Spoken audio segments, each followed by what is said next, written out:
because I feel like the bad part of social media is like thinking about it all the time and like trying to be like, oh well, how is this post gonna? How is it gonna do? Right. Mm-hmm. And like kind of like building your value on that. So like you can't. So I thank God for Papa Joe, right? Like he was like you can't read the comments, right? And Post and ghost. Yeah, like post and ghost. Yeah, just don't. And obviously like you're gonna see how it does, right? Like the next time that you log on. But that's the only time that I get that, like, because there is definitely, like, a dopamine hit, too, like, for sure. 100%. And to act like there isn't is so false. Like, you have to... Yeah, and you almost have to accept that there's a dopamine hit, because sometimes I'll post something that I know is going to do relatively well for where I'm at on social media right now, and I'll be so tempted to go back and look at how it's doing, but I know that if I wait and if I delay the dopamine, then it's going to be even better. And so you kind of use the dopamine hit against itself. You use it more as a positive than as a negative. Right. Like, I'll just wait longer and then it'll be a larger dopamine hit. Like, I'll see that there's like 60 likes or whatever, instead of like, oh, there's 5 and then there's 3 and then there's 8. You know? And you're like tracking it so much more. Mm-hmm. I feel like that's the I definitely feel like that's the unhealthy part about social media is if you get into that, like, because I'll catch myself doing it too, like, it's because it's hard not to, right? And I'll use TikTok too, like, just to, like, fuck off and watch funny videos, but you got that little inbox, right, at the bottom. And so I don't have notifications on, like on the app to where it'll, like, send me, like, notifications. I don't have them on Instagram either. Yeah. Or any social media. Yeah, like, none of them have, scratch that, that's a lie. I do have Snapchat notifications, you know. I gotta Fair enough, that's... But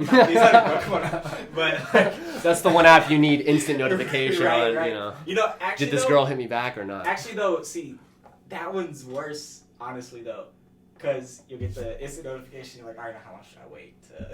Right, but yeah, that's definitely a thing when you're texting a girl. Yeah, no, for sure. Yeah, no, for sure. Okay, so wait, what's your TikTok though? So that you know whoever hears this can. Oh yeah, for sure. Yeah. So my TikTok is Makhai Wrin, MAKHA1, because the I was taken, right? And then Velli, Velli, like Machiavelli or Machiavelli. Machiavelli, yeah, the prince, right? Yeah, right. Yeah. So that makes so much sense, dude, because you're so interested in history and philosophy and I love it. You know, I give credit to my dad for sure.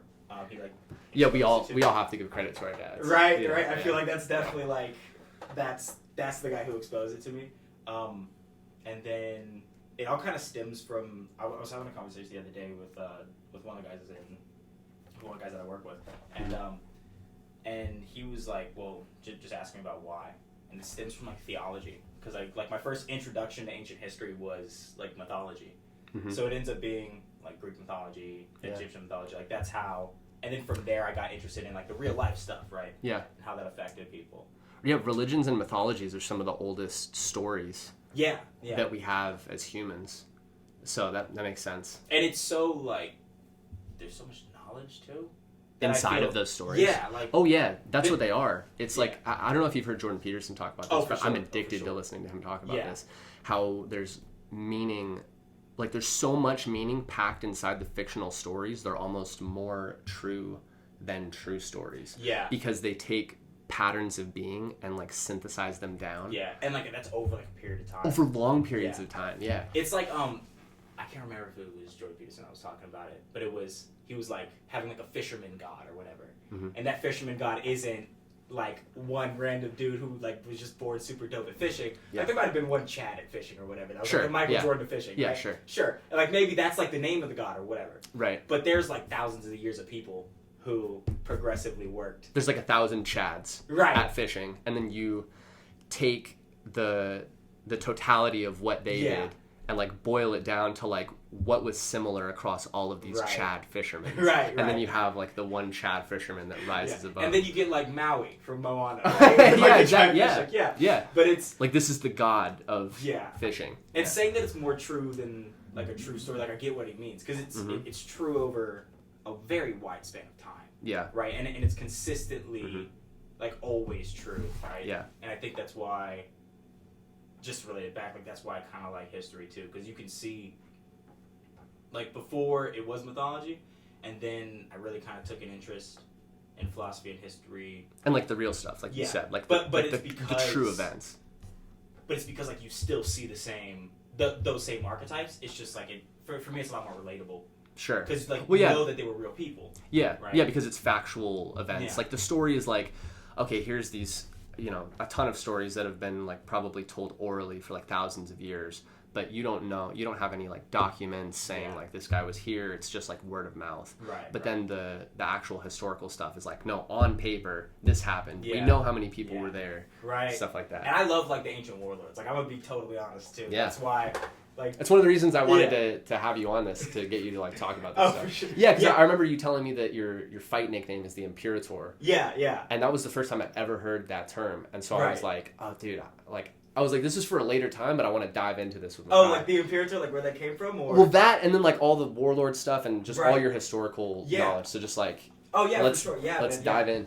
So like I like to say like I'm like an Alexander the Great stan. Like I'm like that's my guy, right? Him, Julius Caesar for sure. So is this like your top 5? Yeah, like greatest of all time. Yeah, like if I'm listing like a greatest of all time like warlords, conquerors, right? Yeah. You gotta have Alexander the Great at number 1. He's like the Floyd Mayweather. He never fucking lost. Like he just didn't lose, right? So it's great. And then obviously Julius Caesar, which I do live in a republic, so maybe not like the best thing to say, right? But it's all right. It's all right. We're not playing those rules. Don't worry. Yeah, we're not. You're not gonna get canceled, right?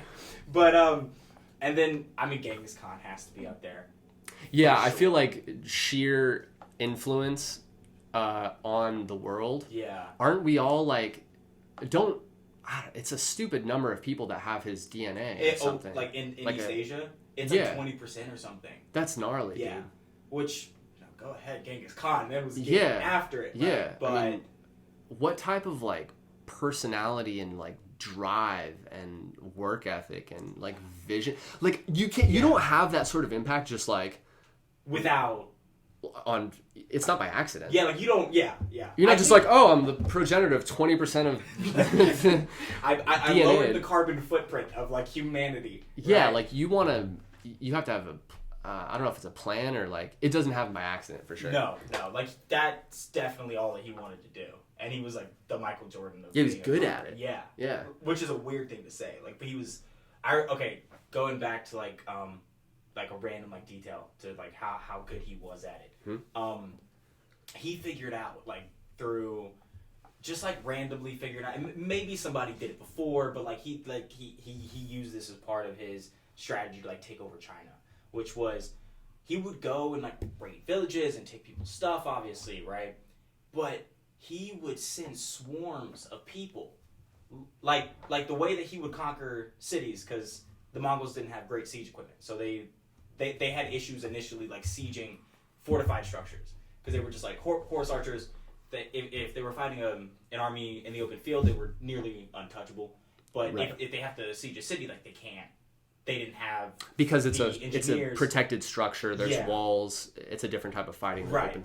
And they didn't have like access like the engineers, the math, like all like the science. Sure. So the way that they would do it is they would go to the city surrounding, like that main hub, right? And they would go to the villages. They would raid those villages, but they wouldn't kill the people.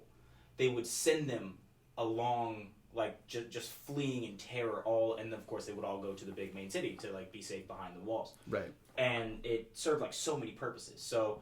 It would clog up the roads, meaning that if like their enemy armies wanted to send armies out to like go and meet them in the open battlefield, that they would have trouble moving. They would move slower. Like it caused a shitload of the. Oh, can I guess? Is that okay? Like, yeah, of course. Okay. Yeah. Sorry. But it would cause a bunch of like logistic issues, right?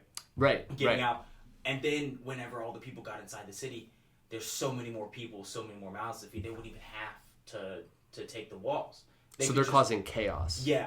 And they're not going to kill and dominate necessarily like in a more classic way. They're just going into these villages causing chaos. It was almost worse. Like they would wait. Like they would still do that whenever they took over the main city, but they do it through starvation. Because they sent like thousands of people, like hundreds of thousands of people fleeing into these cities. Right. So it's a logistical problem because the city can't like house and feed all of those people. Feed those people, right? And they only have the reserves. Mm-hmm. And the Mongols were like, well, we're not going to bother with taking your city. And they would still do like the horrible things and like kill the people after they took the city. But it wasn't like them doing it. Like they would, and they did it over and over again, which means that like that was part of their plan. And that's and since the buck stops at the top. you got to give credit to Genghis Khan. Like, that's part of his plan, and that's how like ingenious he was at that.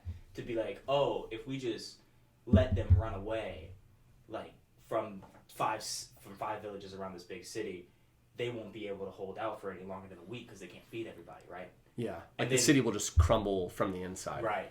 And he wouldn't even have to bother with taking the walls and like losing men or anything like that. He'd just camp outside for like a week, and then the city would just capitulate because. And then at their weakest point, then they moved in. Well, is that sort of the idea? They wouldn't even have to. Like a lot of I forget like the name of the Chinese city. I'm bad with Chinese names. Yeah, sure. But there's one where, like, if you think about all like the chaos that it starts, it's just the people in the city who like live there and like the garrison and whatnot. They're gonna want to kick the people out again, but they can't because there's so many of them. And like then if they start kicking people out that are fleeing to them for safety, which is like that government's job to protect its people, right? Then those people are gonna be like, well, we're not going out there. Those like they're gonna kill us if we go out there. Yeah. And then the garrison is gonna kill you if you stay. And so your only choice is to just basically like revolt and find a way to maybe keep yourself safe. But even if you just go like they turn to fight for Genghis Khan's army. Right. Like exactly. I could conceivably see that happen. Because there's no in between. Because even if they do like revolt and take over the city's garrison, right? And they're like, okay, we're staying here. You still have to feed all the people. Right. Yeah. So it's just a genius to be able to think of that ahead of time. Like I can't picture me ever thinking of that if I hadn't heard about it before. Yeah. To use the people themselves as like a weapon. Yeah. And just it's pretty smart in that time. You know, you got to think like we're so lucky nowadays to have all of the information that is available just at our fingertips at any time we want. Back then, it's probably a lot of trial and error. Right. How do you come up with a plan like that, you know? Just and have it work. Like I'm sure. Do you think that it happened like once and it worked out and they were like, oh, or maybe they have to be that way, right? Because maybe they were feeling like nice one day and they just like didn't kill. What like my theory? Or maybe they failed. Or what's your theory? Like maybe they failed at you know, maybe these people fled and they're like, crap. Right. Like and then they notice like, oh, well, they're just going to go back and, you know. But what was your theory? I was like, maybe they got there and they let like the women and children go and that's it. And that village had a bunch of women and children or something like that, right? Yeah. And they were like, wait a second. That last city like was really easy to take over. Like we didn't have to do as much work at all. Yeah. We didn't have to kill anybody. We just kind of scare them. Yeah. They flee. The city can't handle the influx of people coming in. It just completely crumbles the infrastructure. Yeah. And then obviously the Mongols like not good people. Like they after that city crumbled to the point where like they would literally just open their gates. Move in. Yeah. And like they're still like horrible people, right? Yeah. But just like they're just pushing that they're pushing the serotonin hit off. Yeah. Right? Like they're just delaying. Exactly. They're waiting to get those notifications until the gates just bust open. Yeah, well, like we'll send them all to the city first, and then we'll have a huge dopamine hit. Right. I think that's a drive, though. I think for like most men too, just to have like another like point to it, like the reason why I'm so interested in the conquerors and like the warlords of ancient history is, I think that's like a natural drive for men to have to like conquer, and it can be in like any area, right? Like you can conquer in business or be like a really really good CEO or lawyer or something, right? But whatever that is, like mine happens to be in fighting. Like that's what I like to do, and it's like a low resolution way of it. Like it's a very like binary. That's what you want, or that's what I want. Just simple like me versus this guy conquering, right? But I think every man kind of is born with an innate will to want to do that. Do you think that's why we've set up civilization, so we can express that urge in a way that is, obviously we still have wars and things, but we have competitions within, like you said, business and other fields where men can express that biological urge in ways that are different than like Genghis Khan. And that like don't result in just like widespread death and stuff. I think that's the greatest feat of humanity's progress. It's like diverting that urge. Point, right? Yeah. Or like you still need people who are willing to cause like great levels of violence, and like you always will. Yeah, that's how you keep right. peace, I think. Right. Yeah. But and two, because there's always going to be those people. Yeah. Like you said, like it's biological, it's natural. Like right. You're never going to get rid of, like, humans have been warring forever. Yeah. Literally forever. Since the dawn, yeah. Since before we were humans, we've been warring. Single-celled amoebas go to war. Yeah. Right? Like they fight each other for dominance. So. It's a deep problem. Right. It's not just I don't think it's a problem, though. I think... Sure, yeah, okay. Like, my look why do you on think it... that? So my look on it is the best part, like, the reason why I love humanity, for sure. Like, a lot of people are like, oh, I hate people or whatever, but... I can't stand that shit. Yeah, it's like, it's so... Like, I love humanity. It's boring. Because, it's boring, man. Right? Because it's like... It's so played out. Well, yeah, it's boring because obviously we're crazy. Humans are crazy. Yeah. Like, we're the most complex creatures on the planet, and, like, people are hard to deal with, but, like... Right. That's what makes it fun. Exactly, yeah. Like, it's you wouldn't want it any other way. Yeah, exactly. Like, if it... Can you imagine just having, like, a utopia where everything... Imagine... I've thought about this. What's the thing... Going back to...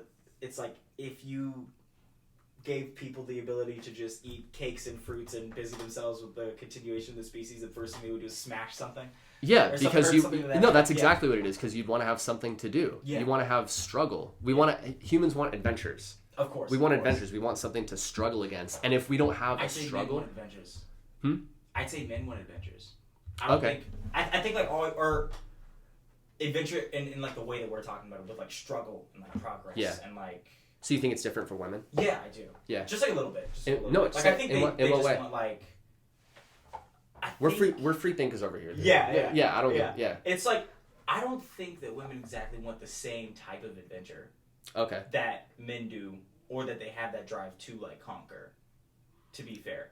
No, I don't think so at all. I don't think so at all. On, like, the outside. I think there's like some will, obviously. Yeah, there's always going to be outliers, just like there's going to be some men that don't have the urge to conquer. Exactly. But the vast majority of men will have the urge to conquer. The vast majority of women will not. Right. And that's just biological. Of course. Because like women birth children.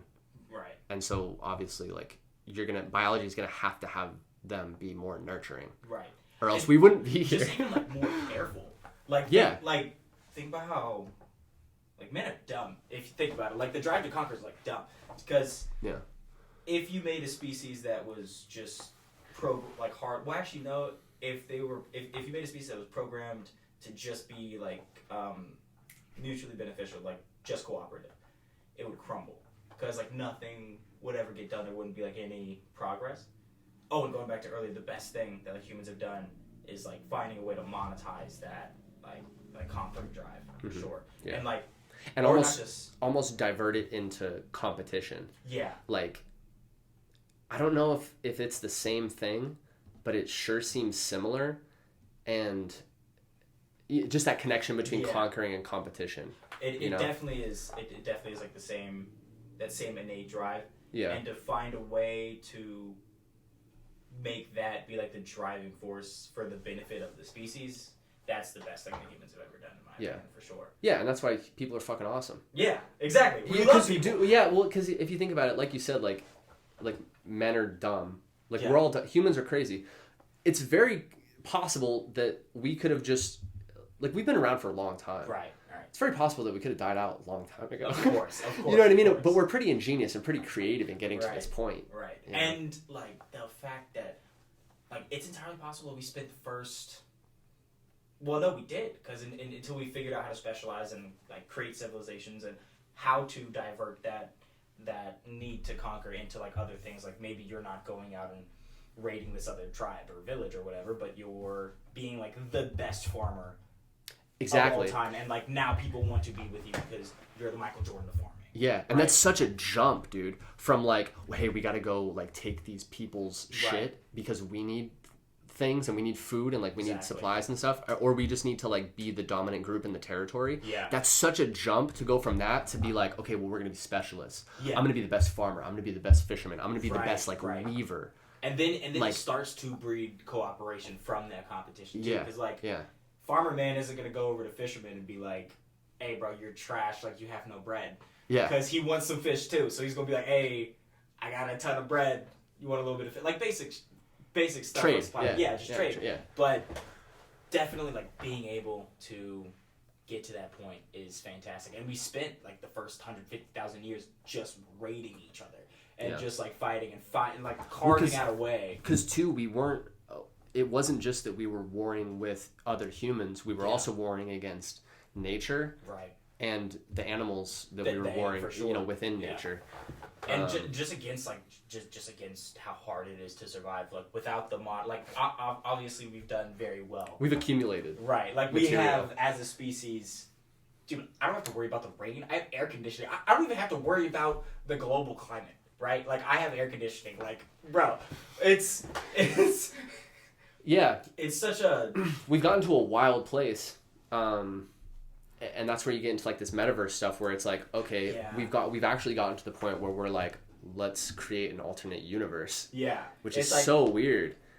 Actually, natural world, boring for me. Yeah. It's so strange. Would you like use that a lot or no? Like, do you think that you would get into it? Because I think it's like. Of course. I think I would. I used to be this was a long time ago, but I was thinking maybe a month or so about this and thinking, I don't want to be that guy that gets super into the metaverse and loses my interest in the real world and just is always inside. And I'm not going to be that person, but at the same time, you can't just throw the metaverse like away. You can't control everything, and sometimes the momentum of how history is moving, you can try and swim against the grain, or you can just try and divert. What am I trying to say? We want to be able to integrate the metaverse into real life. Okay. You know, instead of like having real life and the metaverse go off on these separate roads where like, oh, people are just completely not using the metaverse and like Web3 and all these new tools for anything. And then you don't want people just like not going outside anymore. Yeah. Because you have to. Yeah. We're biological beings. We have to work out. We have to get food. We have to drink water. We have to get resources. Do you think there's ever a point where like people just decide to choose one or the other? They're like, okay, essentially, but they just choose to be like, you know what? I'm gonna hook my brain up and check in like a hospital. They're just gonna drip feed me like sustenance. The Matrix. Yeah, but basically just like Matrix, right? Like just keep you alive. And then like that is now your world, right? You're born into. I think that's for sure possible. So you're asking, do I think that it'll go that way? Yeah. Yeah. Really? I think there will be some people for sure. For sure. How does it affect suicide? For sure. I feel like that ends it, right? Like if you can choose to just go into a world that is to your liking completely, but that's not what people want though either. To be fair. Yeah, right. Like the struggle, the adventure. Right. Yeah, but maybe those adventures in the metaverse are more bearable. Then like. Because sometimes, I mean, what's suicide about, right? It's when you get to the point where it's like, you know what? This is actually the adventure's so big, it's not an adventure anymore. It's like a monster. Yeah. And it's taken over my life. And now I'm done. Yeah. Like the story, you've reached like game over. Yeah. And like you hit at least to these people who like get to that point. And so maybe it does end suicide, where there's a viable alternative. You just, like you said, check into a hospital. Right. There's sustenance for your body, and now I have an adventure that is more bearable than whatever. It's easier. You know, I could see it happening. I could see it. I don't like it though. I don't like it because it's a different form of suicide. I think you have biological suicide where you like end your life. Yeah. Quote unquote. But then there's another. Like that's almost a different type where you're like giving up on like life, like you're no longer living in this world, like so you're effectively still moving on, like you're passing on because you're no longer in this world. That's weird. That's a weird way to think about it. It's like an afterlife. Yeah, it is. There's Amazon Prime show, which this is like a dumb thing to say, but like I like that Amazon Prime show just for the premise of it. What's it called? So it's called Upload. And they upload people when they die to like a metaverse type thing, basically. And I think I've seen the trailer for this. Yeah, it has what's that actor guy name? Oh, I forget. Anyways, yeah. Dark hair guy, but like he's there, and people in the real world, like he can talk to them. Obviously, he can't physically interact, but he can sort of with like these like suits that like he has like a girlfriend whenever he dies, right? Uh-huh. And like they have to schedule, but like so she's still alive, he's dead. She buys this like suit, right? Weird. You know, take like the logical steps of how that ends up. Yeah. How that ends up sure. going. Yeah. But like, yeah, and it's like, Weird. could that? Is that a possibility where like you no longer have to worry about people actually dying, and you can just like upload their consciousness? Yeah. I think it's possible. I think we're at the point where, with the metaverse and Web3, we're only limited by imagination and what we can think of. That's for sure. That's a weird question with the consciousness, though, because what is the totality of our consciousness? I guess we'll have to do it to figure it out, right? Yeah. Like you'd have to, like, if you just upload somebody and they just end up being, like, a serial killer, right? But they can't kill anybody in that. So you wouldn't know. Yeah. But if they just end up being, like maybe something's lost. Maybe something is just, like... Oh, yeah, it has to be. Right? Yeah, because, okay, you know how when you download or upload anything to the internet, there's quality loss? Yeah. That's how it's going to be if that, right. you know, like, this 1 gigabyte, or, you know, whatever the quality of this file is. I just have this thought of uploading somebody. And it's like a normal functioning person. Yeah. And they get it in here, it's just a ding ding. They just turn into fucking retarded. Dude, Makhai was never like this, dude. Tyler was never like this. I hit the boat. Like that ends up being the quality loss. No. Oh, no. Oh, dude, his IQ was 140. Now it's 70. The quality got cut in half. Like your girlfriend's...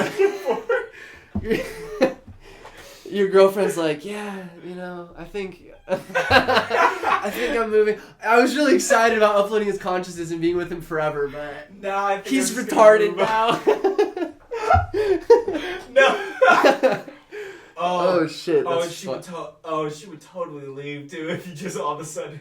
Dude, it's like, would you still love me if I was a worm? Except this time you actually are. Yeah. You're literally a worm. A metaverse worm. Oh, no. Dude, would you still... Bro, that's the dumbest question that I've ever heard, by the way. What? Oh, the worm thing? Yeah. Yeah, well... Well, yeah, no. Yeah, there's weird questions like that, right? That you get asked. I've never been asked a question like that, though. I've been for sure asked questions like that. I can't think of, like, specific people or specific times, but I just feel like I have been. I feel like there's been times where it was like... Would you still care about me if I, like, you know, something that would never happen? And it's like, I don't know. Like, that's such a... Maybe. Would you love me if I was a desk? Like, I don't know. I don't know if it's like... No. I've definitely gotten the like, I have the feeling that I've been... No, you know what? No, I don't think I have. Yeah, fair enough. If you, I don't think I have. You've been lucky. It's like... No, it's not luck. It's not luck. You gotta keep them guessing if they don't know if you like them to begin with. They're not gonna ask them. Yeah. They're not gonna ask the question, "Do you still like me?" Yeah. But I do get the feeling that I've definitely been like asked, "Do you even like me?" Yeah, that's why that meme is relatable, because it's like I've been in this sort of situation. Right, like before. it's... I don't know what I can't put my finger on it, but like there's been a situation where I've been asked something like this. And there's always just the dude who's just sitting there like... What? Like, just doing something like, what? Are you... What? Really? What are we talking about? Yeah. Oh, man. Oh, that's always an issue, too. For sure. Yeah. So back to the metaverse simulation stuff. Like, simulation theory. So if we do reach a point where people can, like, just hook in and, like, go in the hospital, go on sustenance or whatever for their body, and the simulation is, like, just as good as this, then do you think that we're in one now? I think so. Yeah. So do you think so if we reach that point, or do you think at this point would you, like, through your analysis of life, like, does this seem like say that we're in a simulation? Mm-hmm.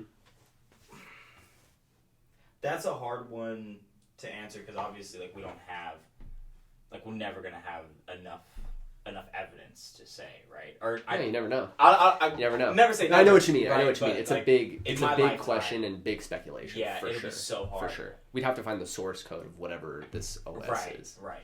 And it's. Do I think though?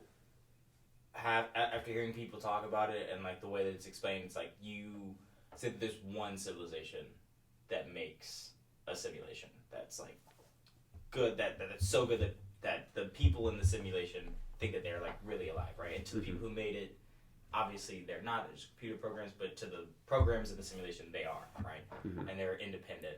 It takes one civilization to do that, and I could see us easily getting to a point where we have like AI at that point, right? Where you end up start questioning like, well, do they get rights now? Like if they can independently think and do that, like all that stuff. I think so. I think the answer is yeah. Just because each simulation would then, if that's like the logical endpoint, right, to create one, each simulation would then create another one. Like, and it only takes one, and then there could just be infinite number at lower resolution than the previous, which is what I think dimensions are. Like, weird theory, but like I think that like dimensions are just another levels up for sure. Like just another or like, levels down up. possibly. Yeah. Like cause it's that quality loss idea. Yeah. Right. So it's like you have maybe a original OS or like an original simulation. Right. Then you're saying that simulation gives way to another one, and that's maybe the peak of that simulation. Right. And then that splits, and then there's two dimensions. Right. And then there's the original simulation and the simulation that gave birth to. Like, think about, like, even now, obviously, we don't know how it's going to be in the future, but if we make a simulation about anything on a computer, it's effectively two-dimensional, right? Because it's digital. Yes. So it's, like, 2D, right? And we can do simulations with, like, very base programs. I watched this guy on YouTube who does simulations about, like what is the most beneficial way to survive. So he has these tiny little chibi things. They're like tubby little things. Cute as heck, by the way. Chibi things? Are they like? They're like. Are they like beings? They're yeah. But they're like little like green or blue bean looking chibi things. And they like jump around and they're like. And well, so he'll like run a simulation where but like he did one where it's like, what if everybody was just cooperative, right? And there was no like conflict ever, right? And he basically found out that like all the people would die. Because why is that? So it's like really low resolution, but it was essentially like food, and if everybody's cooperating, so the way that he ran it is like if you have a civilization where everybody cooperates, or at least in this simulation, there's a finite amount of food, right? Because there's finite resources. Each time that one of these little bean things picks up 2 food, it reproduces. If it picks up 1 food, it just stays, right? And if it picks up no food, it dies, right? So he programmed it to where the little bean things, where if they had two things of food, right, and all that they were caring about was their own survival, and they would default to just giving food to, if they bumped into another bean thing that didn't have any, that through just age, like people just die out because you wouldn't have enough like reproduction, and it'd just be over. And then he also like went through like couple ones, so he also introduced like one aggressive, and then everybody else was cooperative. And that one aggressive, obviously, because he's the only one that's aggressive, where if everyone else has to cooperate with him, but he doesn't have to cooperate with anybody else. Yeah, so it ended up being like he just like through successive generations, the aggressive ones just overpopulated.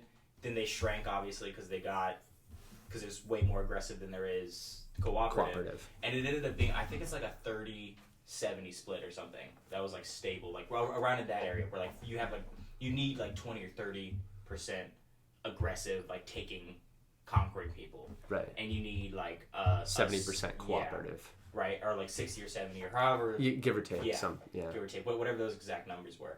So do you think biology naturally does that for us? Yeah, for sure. I think that's for what for major procreation, wars evolution. Are. Yeah, I think that whenever you get like a time where it's like really really good times, that's whenever aggressive people like really start to there starts to be a large number of them, because they don't have, like, there's no fallback, right? And then whenever the that number of like really aggressive conquering types grows, you have like a big war that takes out a ton of them, right? Because they're going to be the ones fighting. Right.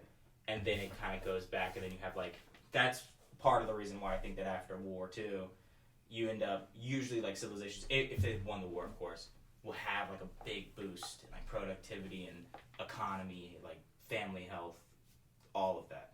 Because a lot of the problems have been eliminated, for lack of a better word, because there was an overpopulation of like really aggressive types, and then, but it just restarts the cycle again though. So because there's an overpopulation of aggressive types, you're saying then the aggressive types will start to war with each other, take out a lot of the aggressive types, and then it restores that balance of like less aggressive, more cooperative, then you have good times, and then because it's good times, the aggressive just starts to repopulate again.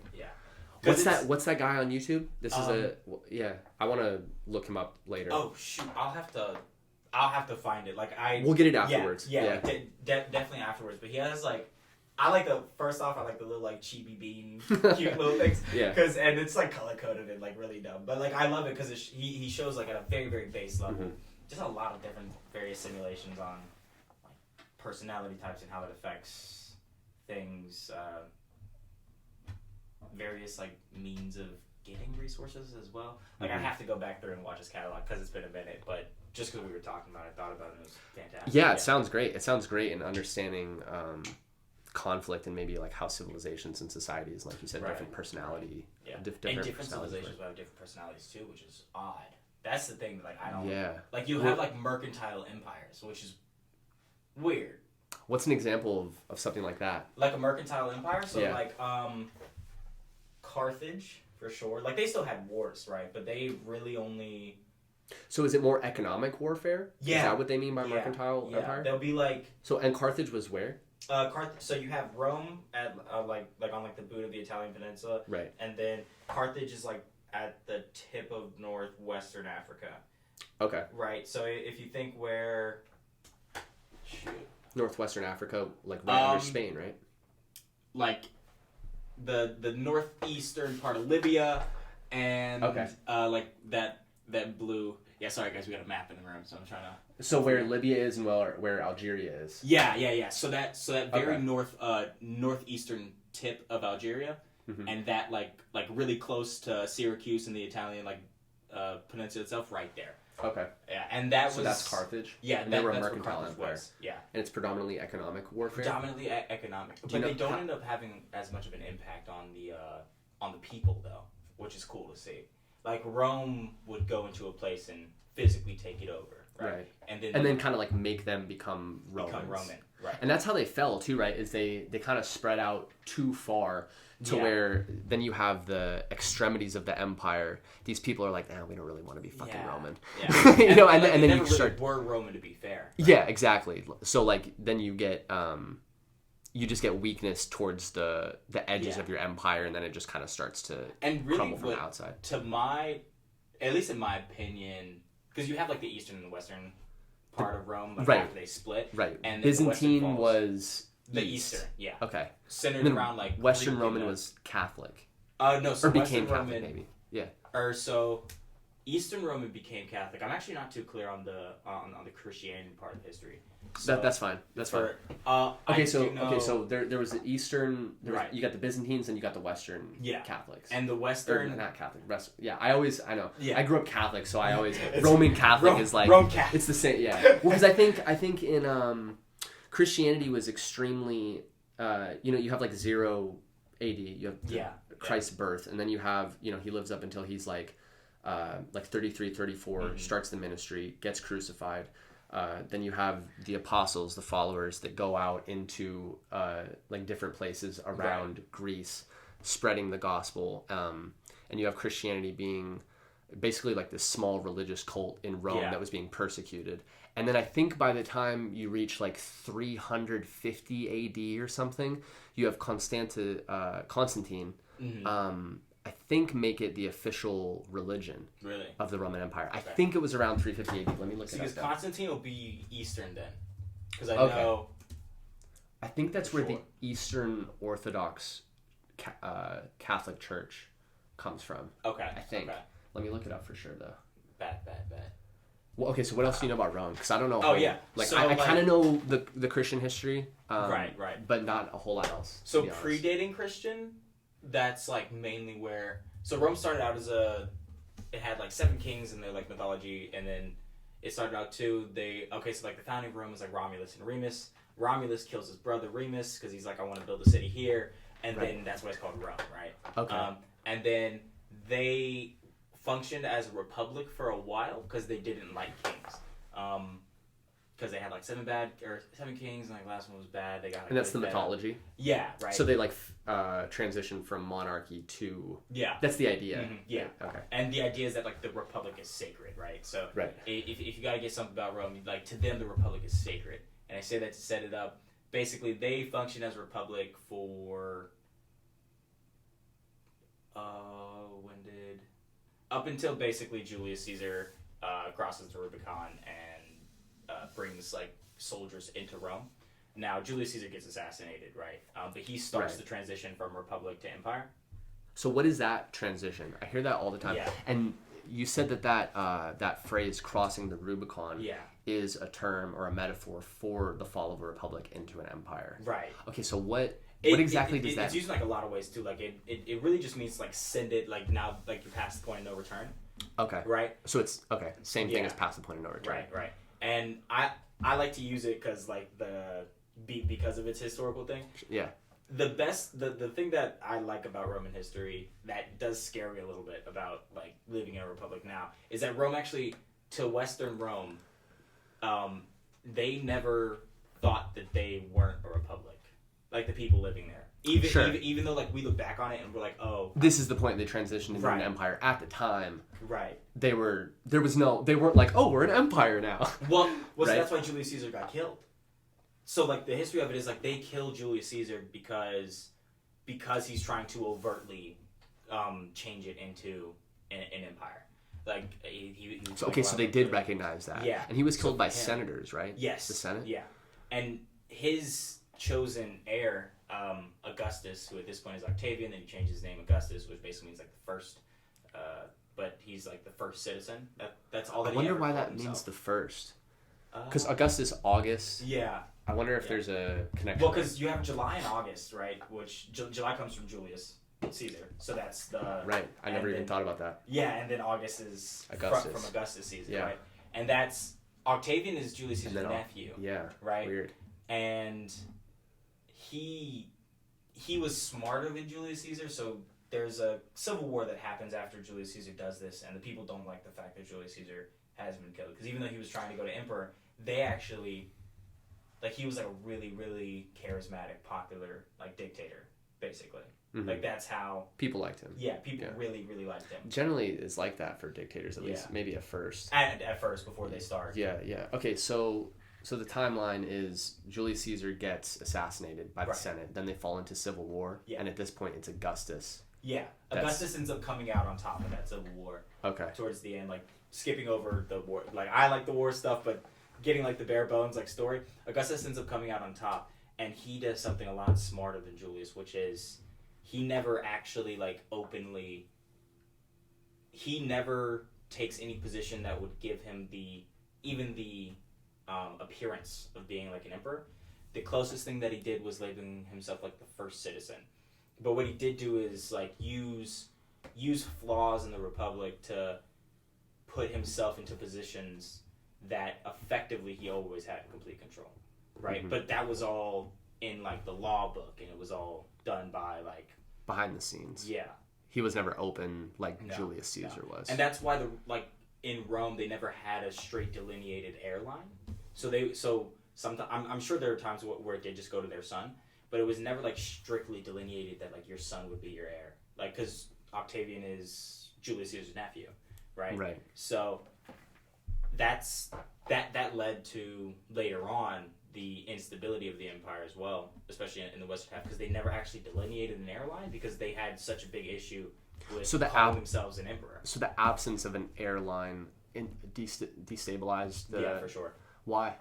Because so that's like the reason why people have like blood delineated monarchies is because if there's no airline, people want that power. So anybody who's close to it... So it causes more conflict and corruption. Because it's not like this is the determined by God person to rule. Right. So if it's like that, and it's just blood, air, monarchy, everyone's just kind of like, they got it. Right. It's kind of taken care of. Because there's no way to usurp it without being seen as not the rightful ruler. Right. So because it's delineated. Right. That is so smart. Yeah. But then in Rome, they had a ton of issues with that. Because... And it weakened the empire in like its later days, because they had periods where they would be like 5, 6, 7 emperors in a year, or I'm not quite sure on like that exact number, but they had a period where they had just that's incredibly emperor unstable. Gets in, they get killed. Emperor gets in, they get killed. Yeah, and they would just churn through them because there's no. They had to have known during that period. Though, yeah. Later on, like but it took like hundreds of years, and that like process of moving to where the people were just like, oh well, clearly. Guy in charge, right? Yeah. It took generations, right? And at that point, it was so far gone. It was nothing that the people could do about it. Yeah. And they still had the Senate. They still had like all of the facets and window dressing of a republic. It just actually wasn't functioning like a republic. Yeah. So you obviously see similarities between that and now. Yeah, I see the possibility for it. Okay. I think that there always is. Sure. Yeah. Is that the idea of a sword of Damocles? Yeah. It's like there's always that possibility of a fall kind of hanging over. And it's I don't know if that's the exact. That might not be, but I like the idea of using a sword of Damocles for it. Yeah. Because there is like what that exactly means. only other time that I've heard that was hearing my dad talk about marriage. That's it.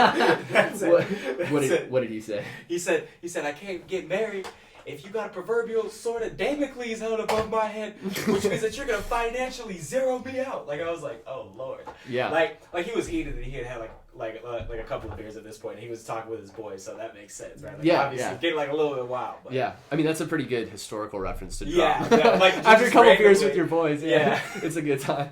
Okay, so sword of Damocles definition is just any imminent, impending, or eventual trouble, danger, or disaster. Right. So it's just anything hanging over your head. Yeah. Okay, so they always had that. Or just in any republic, there's always that potential that it could fall into an empire. Yeah, and it's especially now. Okay, but what?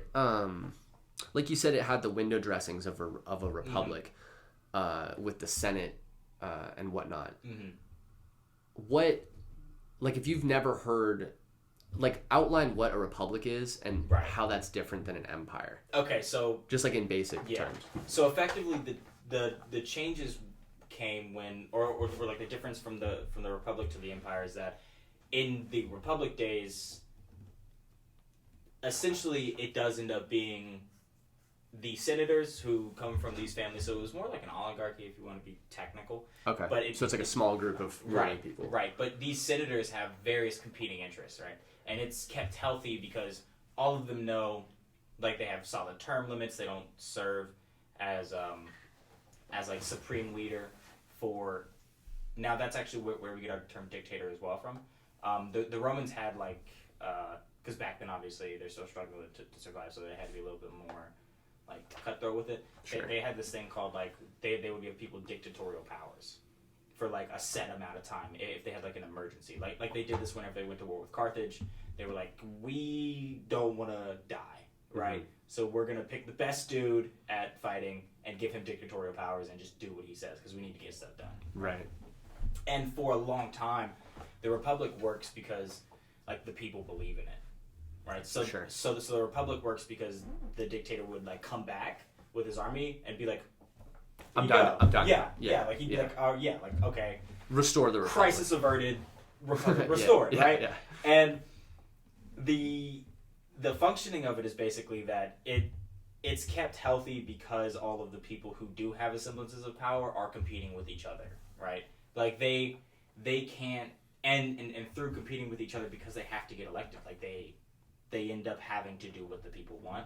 Right. So essentially what makes it a republic is it's democratic and there's like checks and balances. Right. And then the empire is just when like one person has complete. Yeah, that's the difference. And again, like Octavian's a G. He's up there in my top 5. I never finished my top 5. Octavian is because we took a detour through Genghis Khan. Yeah. So what was it? It was Alexander the Great, Julius Caesar, Genghis Khan, obviously. Augustus for sure, like Augustus or Octavian, whatever the heck you want to call him. Yeah. And then, unpopular opinion here, all right, for the top 5 best warlords, but Belisarius is a G, okay? Belisarius. I've never heard this. Belisarius is a G, okay? He served under Justinian, and he was just a general, like he wasn't like an emperor. But he almost single-handedly reconquered the entirety of Rome, like after the western half fell. And like an absolute just G, right? Because Justinian was like really, really good at like law and like legislative, like he was the emperor. He was like a good politician. Yeah, solid politician. Yeah. Like he like reformed the law codes, made stuff good, right? But Belisarius was just ravaging like the entirety of Europe for a solid period of time. Yeah. Okay, so you said this is after the West falls? Yeah. I think it's like 492 AD the West falls, technically. Or maybe it's 496. It is kind of disputed, to be fair. Sure, yeah, all that stuff. And okay, so it says Belisarius lived from 500 to 565. Yes. And that was the last time that like Romans, after Belisarius leaves, I think that starts the end of like Roman influence, or Byzantine / like Roman influence in the western half of the Mediterranean. So he's kind of like the last guy in charge. Yeah, and like he was super trusted too by like his emperor, because he was just like a war guy. He was just like, I'm just going war. Yeah, so right, like and military commander type. And he would come back like with an entire army at his back, who's more than likely more loyal to him than they would be the emperor, because they just fought with this guy for years. Yeah, and he'd be like, oh, what up, Justin? I'm done. Here's the keys to the castle again. Yeah. Right? Like, yeah. That's pretty badass. Yeah. And also, though, that goes back to my other point, which is the eastern half of the Roman Empire is a lot more stable, because in that, like, it was blood delineated. Like, so they had emperors, like, straight emperors, right? Okay. So when did that start? So did that start with Julius and Octavian and them? So the like, you can see inklings to the split of the Roman Empire going back, I'd say probably to Julius Caesar's time, because Julius Caesar fought a civil war too with Pompey, who was like his ally at first and not. It's a whole other thing. Yeah. But typically one of them would stay in Rome, right? Whoever was stronger there, and then the other would retreat to Greece and like muster their legions, right? And they just sail across and like stay in Greece, right? So that way they could muster their forces, and like that kind of starts. Like that's where you first see signs of like the empire that this is not gonna work out as a unified. Because it was so big at the time too. Like if you're thinking like you have to, that's why technically Genghis Khan has like the biggest land empire, but a lot of it's empty land because you have like Russia and Serbia in those areas. Sure, yeah. So, but if you have such a populated area with like there's so many people, and they owned all of it. Yeah, like they so many different cultures too. Yeah, so many different cultures. Yeah, and like how do you unify that? It's so. I mean, did they have a great job? They had a central. I mean, obviously the central government was Rome, right? In Rome, yeah. Like Rome, Italy. Yeah. Yeah. They would so the way that they would do it is they would send like governors out basically, and they would have governors for different areas, and a lot of times those governors were like Julius Caesar was the governor of Cisalpine Gaul and one or two other territories, right? And Pompey had Greece and Egypt, I think, at some point. Yeah. But they would essentially function as like dictators in that area, right? So the way that they maintain control is that like all of those men who were generals and had like armies, they were beholden to the Roman Senate and Republic, but when they went to their various areas, like they were the top dog, they made all the decisions there. Right. And then of course you're like you're working with like local governors and leaders and right. But all of that. So essentially you just have individual leaders as part of different territories and regions that are loyal to this republic. And that's why it ended up falling apart too. Because you have like, I mean, there's an infinite number of reasons why Rome fell apart, but it's like you have these guys who, bro, they leave Rome and they're gods, right? Like they make every single decision, and of course, and then you have like, again, these like super charismatic generals who are like renowned and famous in Rome itself.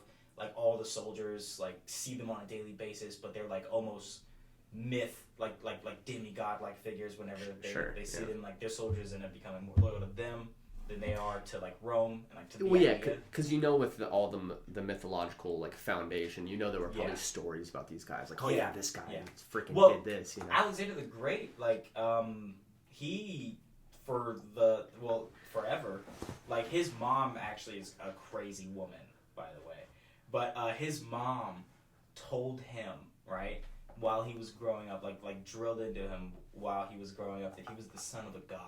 And that his father wasn't his real father, but that he was like the son of Apollo, the son of God, right? Because his mom was part of this like weird sun god cult, like Apollonian cult. Yeah, That's so fucking cool. That's so cool. So like he goes and conquers the entire world. I'd say halfway because like he thinks he's like a literal demigod. Right? Yeah, like he just has that mental fortitude that's just like, if you're raised like that. Yeah, like his mom like raised him. Yeah. Like so many things came together.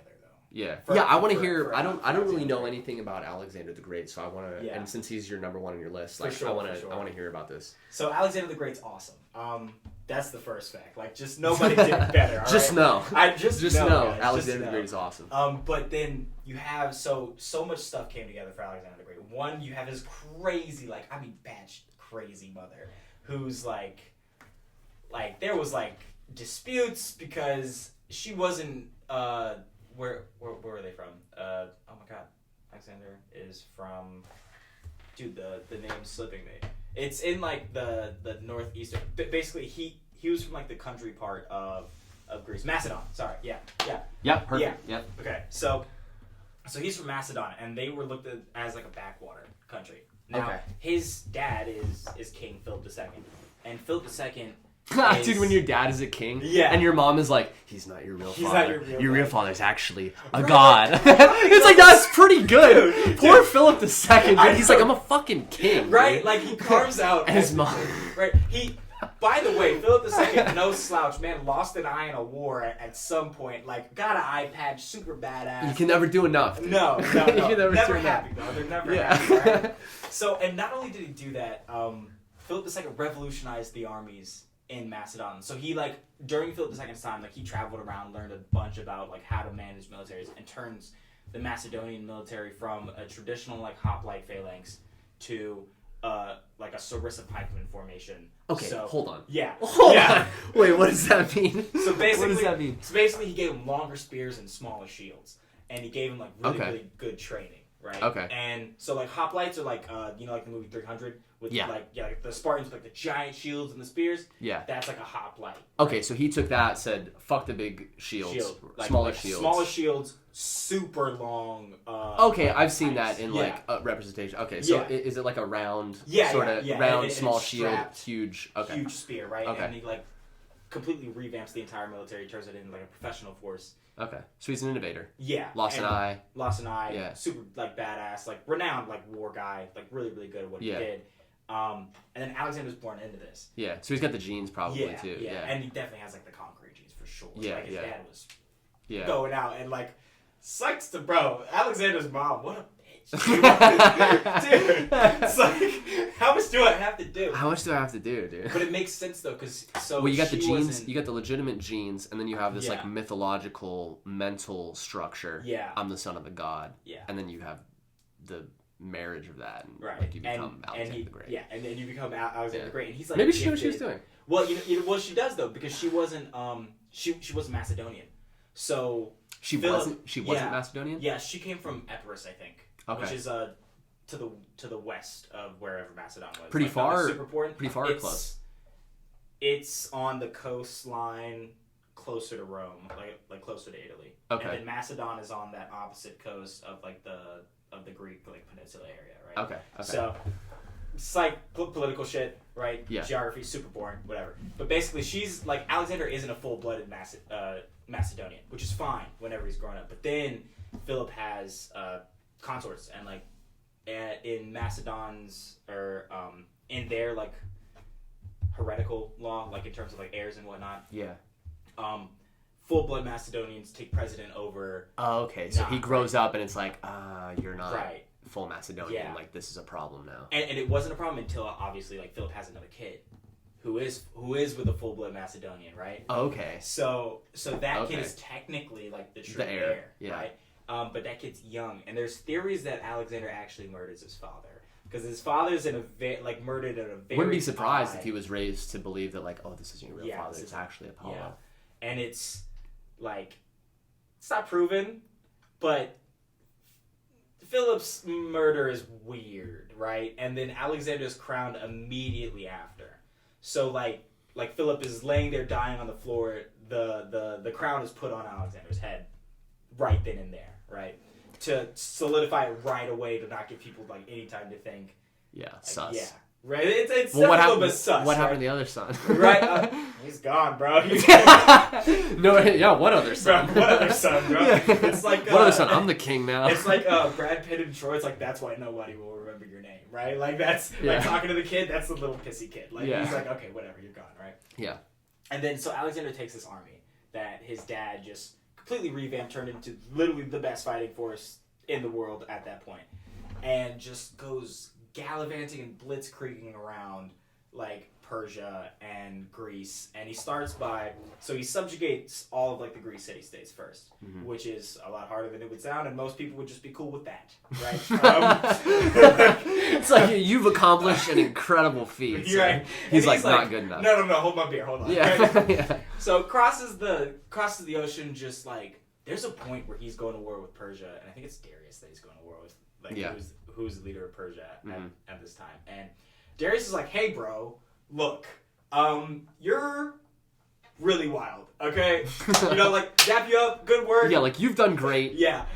Go home. Yeah. Go so home. No, so he's literally like, okay, look, let me just have this half of the empire. You got the other half, or you already got that. Like he literally. He's like, you're crazy. You can have it.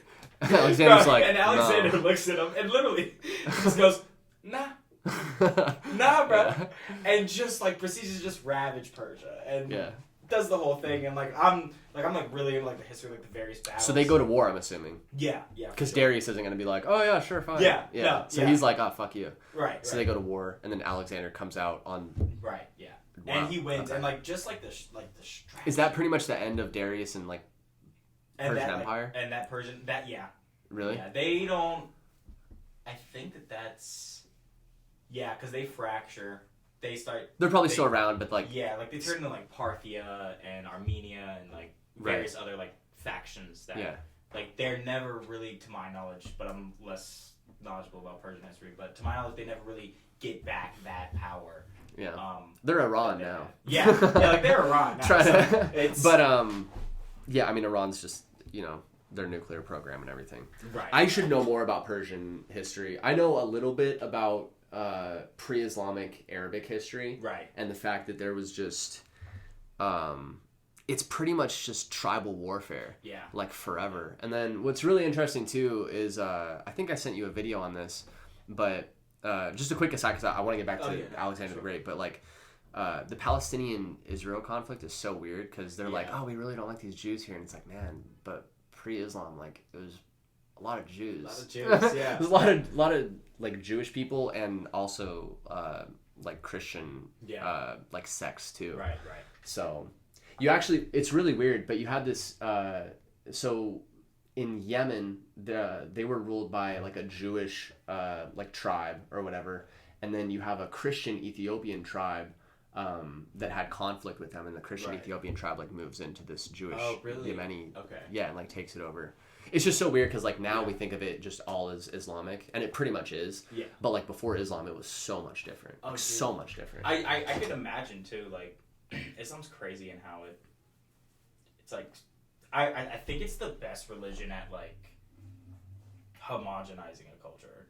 If Islam? That makes sense. Yeah. Yeah. I mean their expansion was crazy. Yeah. Fast. And crazy fast, and like they held on to most of it, at least like culturally wise. Yeah. Right, because like there's no reason why Sudanese people should be Islamic at all. Like really. Yeah. Well, yeah, and there's a big conflict there too with North Sudan and South Sudan. Yeah. That's why South Sudan seceded, because most of South Sudan is made up of like either more indigenous like African religions or Christians. Yeah. And then you have the Northern Sudanese, which is like Islamic and right. And it's I mean it's definitely I won't give my opinion on the religion because I really don't have one. As a quick like aside, I'm not like religious at all. To be fair, like I believe that there's like a higher power, and that there's like definitely something funky going on, right? Like I believe in, like a spirit and like life's too like, weird. It's right? too weird. Yeah, it's too weird. It's too weird just to be like, oh yeah, this is all just random. Yeah. It's like, oh really, it's random. Then why is there so much symmetry in the universe? Right. That doesn't make any sense. But anyway. So it's like I definitely believe there's like some sort of some sort of thing. Don't worry, I'm not gonna try to. Oh no. But I'm just like, but I don't really know. Yeah. I don't know. It's maybe it's just. None of us know for sure. Yeah. None of us know for sure. But I feel like as long as like it works for like your life, that's. For me, I'm like, all right, bet. Yeah, 100%. But officially, I am Buddhist though. Really? Yeah. Really? Yeah. My mom's Buddhist. Really? Yeah. Oh, that's what's up. And my grandpa on my mom's side. Really? So I kind of grew up with. I grew up mostly Catholic, but like there was always that influence. Right. I've been interested in Eastern religions like big my entire life. Buddhism, Hinduism. Big time, like Taoism too. Yeah, bro, they're cool. And there's so many like independently derived parallels in like Eastern and Western philosophy.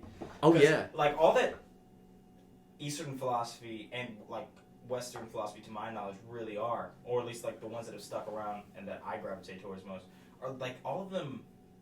I would use like the Western word here, like are basically just like Stoicism, but like. I didn't know that that's what it was, and my first experience, or my first like exposure to philosophy was Eastern, right? Because my dad's like really into Eastern philosophy, because that's where he takes a lot of his knowledge from. And I was like, oh, that's dumb. And then I like started learning about like Western philosophers and stuff, and bro, YouTube's awesome too, by the way. That's the best. It's crazy. Yeah, it's amazing. And I was like, oh, this is like the same thing, but they just have like a word for it. Yeah. Like in Western philosophy, like they're just like, oh, it's Stoicism. Yeah, like, it's taking. It's confronting like the pain, like the inherent pain and suffering of life, right? And dealing with that.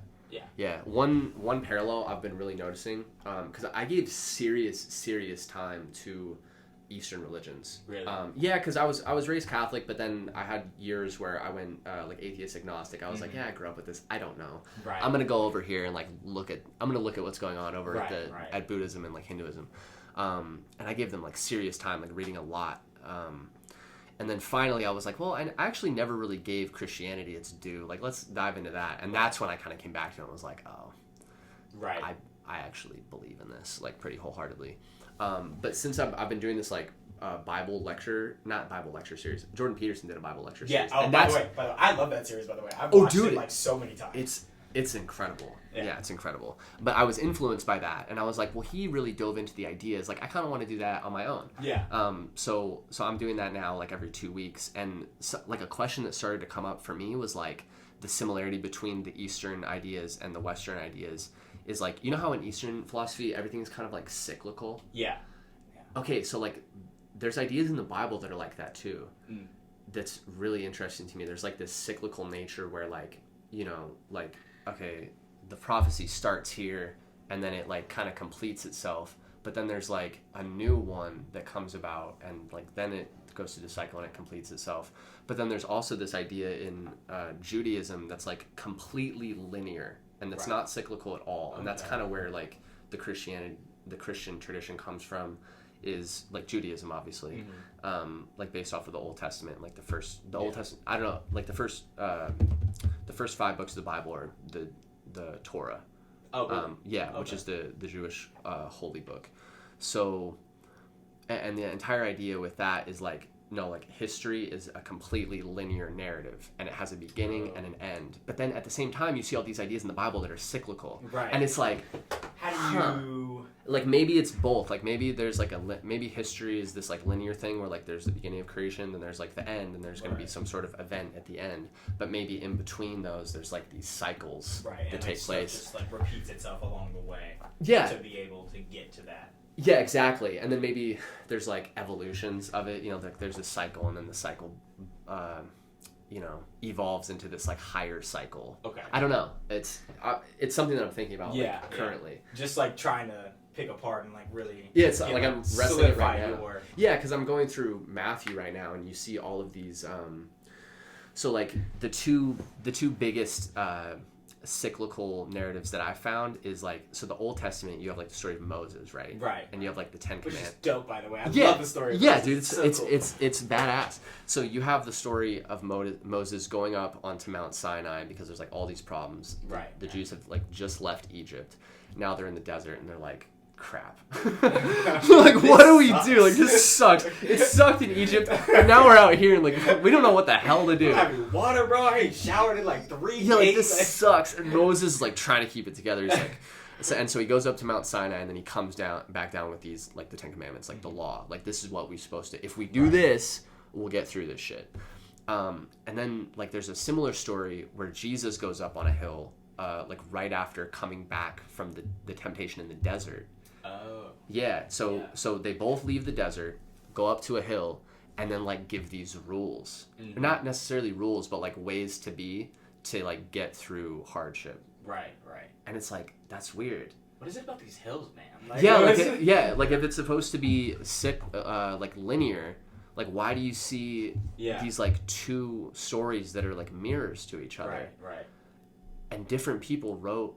Like, even if you want to, like, let's go to, like, Steelman the argument and be like, oh, well, these are just stories. Right. Like, story. Okay, they were written by different people. Yeah, and, like, why did they both find that, why did they, like, because obviously the stories have changed over time, too. Just, like, how long they've been around. Yeah. Why did both people feel like it was so necessary to have, like, those two be, like, even have those details included? Yeah. Like, because they could have just been, like, in the desert, man found some rules, right? Yeah. But no, like they like specifically, it's like it's preceded by like a rough, like trying suffering in a desert. You go to this place of like solitude that's high. I would imagine like closer to God, almost like in like an allegory, right? Exactly. And like returns after that with like having gone through the suffering with like a higher knowledge. Yeah, with like higher knowledge from right? God. Yeah. And it's. I mean, I love it. Like, I just love all like the. It's interesting. Yeah. It's just interesting. Like, that's the thing that got me. Because, like, growing up, I was like, I don't want to go to church and all this stuff. And then I go back into it, and it's like, this is actually just really cool. Yeah. Like, know? I was such a little shit because, like, I used to have to go to church, too. Yeah, I feel like it's when you, like.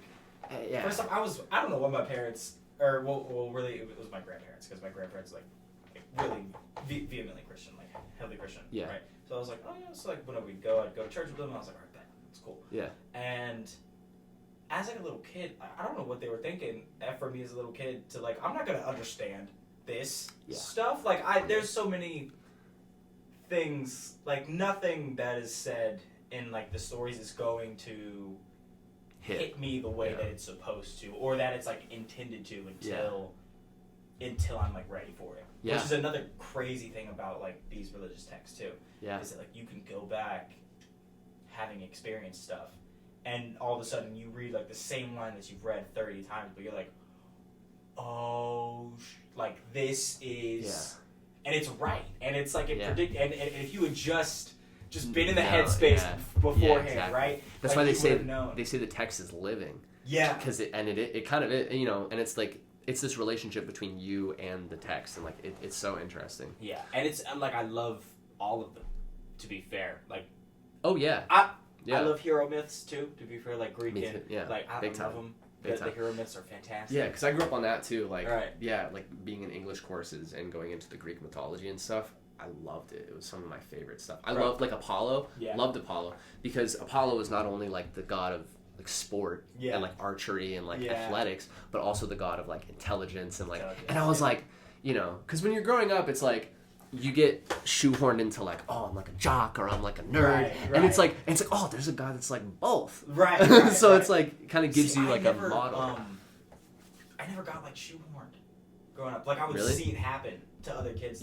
But like I guess I kind of avoided that too. Yeah. We moved around a lot, so I had to make new friends all the time. So I was just always kind of the new kid. Right. It's like I'm just here. You know, like showing up. Right. Like I'm the yeah exactly. And like that's cool though that didn't happen to you. Yeah. So did you grow up in the same place? Yes. Mostly. Yes. So I didn't leave the school system that I started in, like from that's crazy. From kindergarten to graduate in high school. Yeah. Like I stayed in like that same exact school system.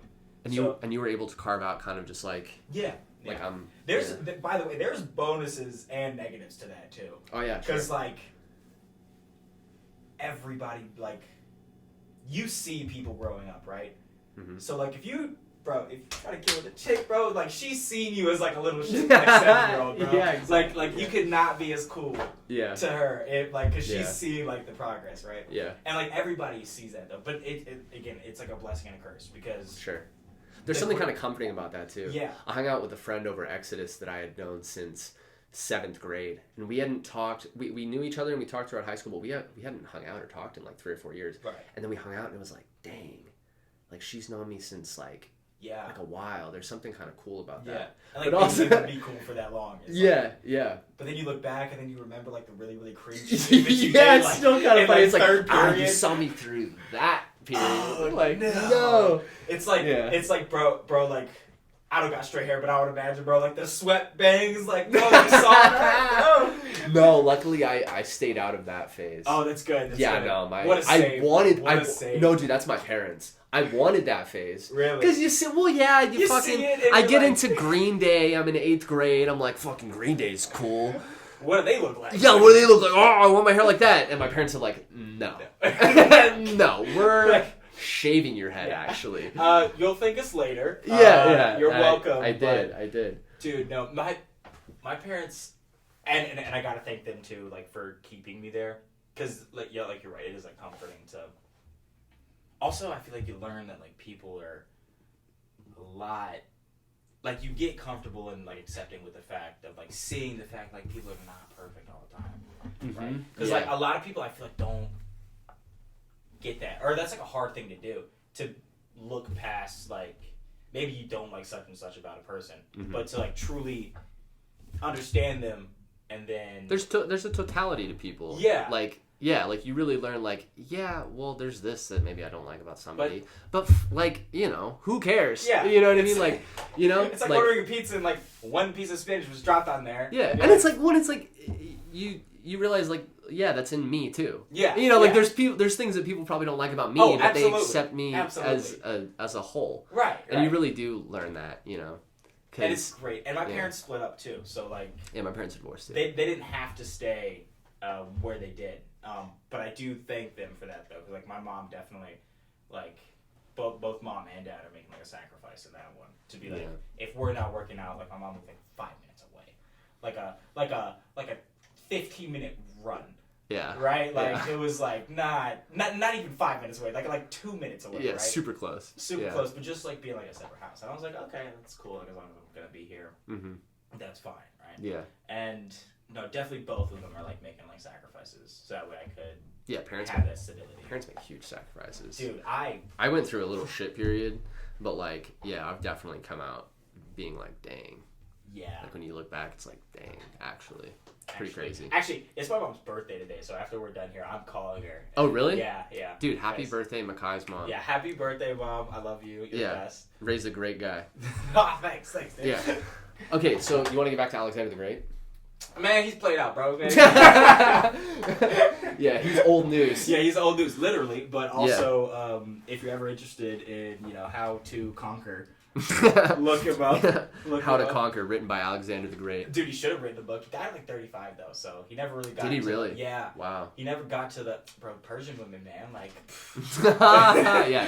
True life. But never got to like the philosopher part. That would have been interesting. Yeah. Because Marcus Aurelius definitely like got to that point. Have you read Meditations? Mm-hmm. One of the best books I've ever read. Oh yeah, no. Yeah. That's another one of those living texts too. Yeah, for sure. 100%. Yeah, I think I have it somewhere.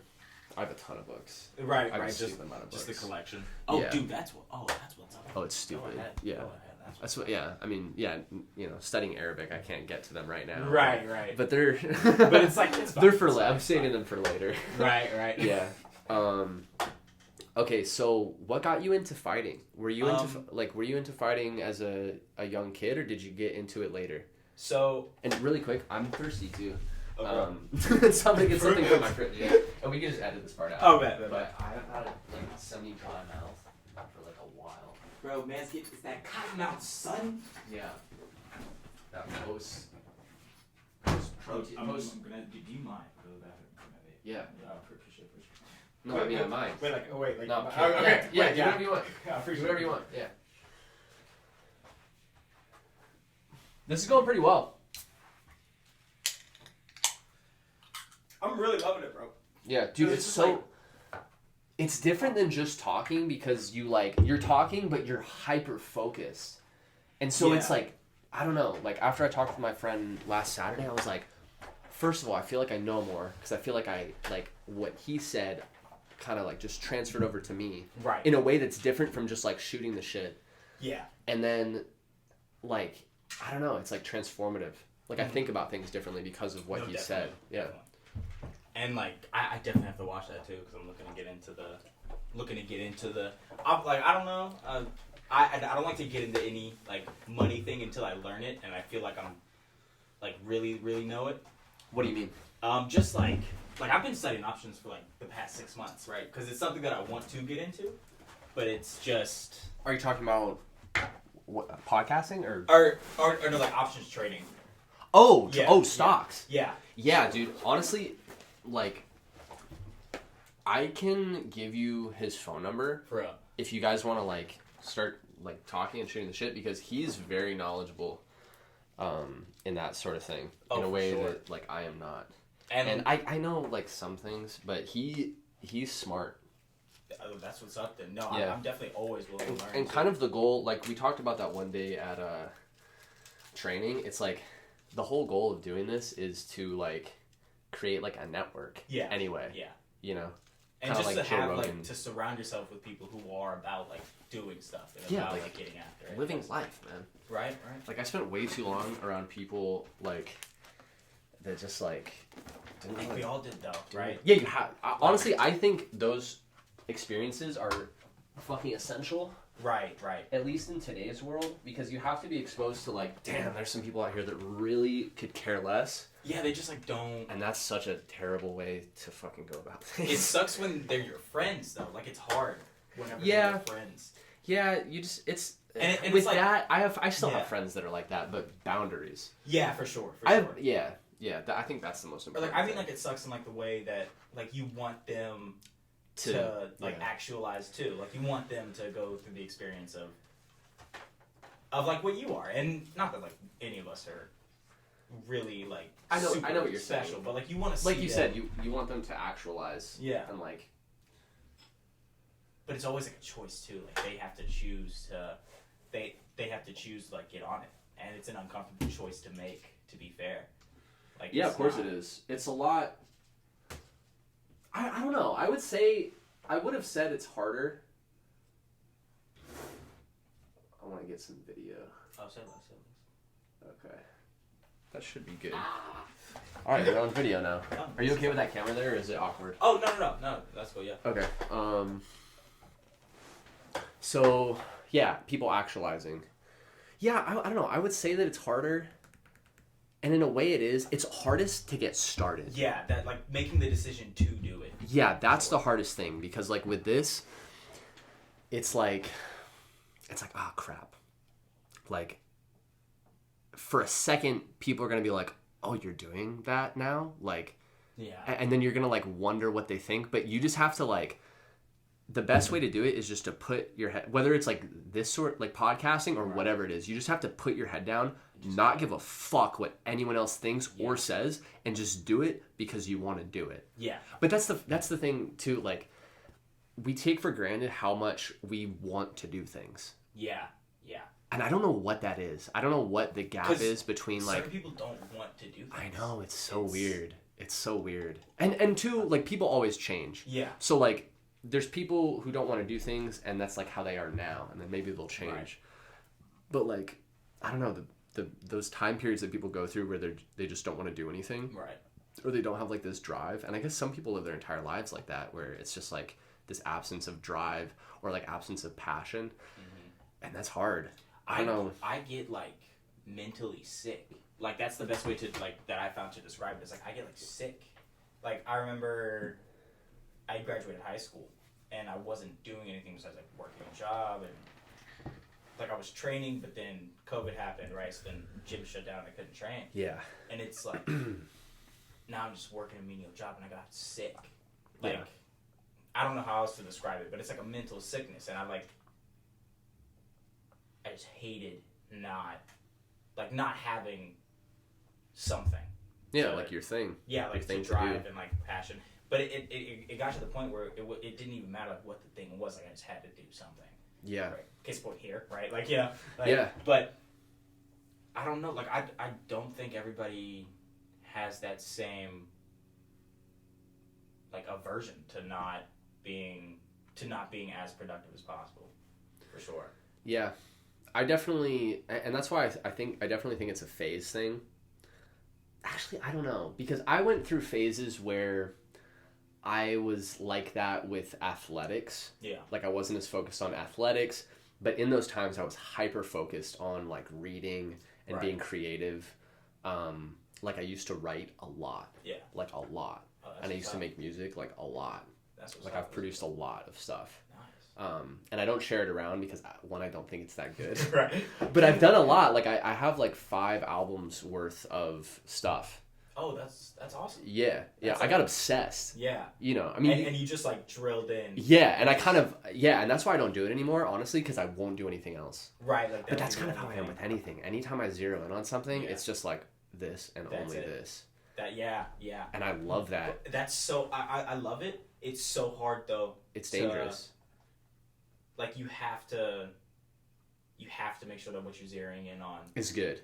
Yeah. Right? Yeah. Once I learned that I had that like power, like that superpower of like, oh, I could become obsessed with things. Yeah. This could be really bad. Or this could be really good. Yeah. I could just like choose only good things. Right. And then if I like kind of like zero in and focus on like, okay, I'm going to pick like 5 things, like, and I do only these things pretty much, like give or take, like every day.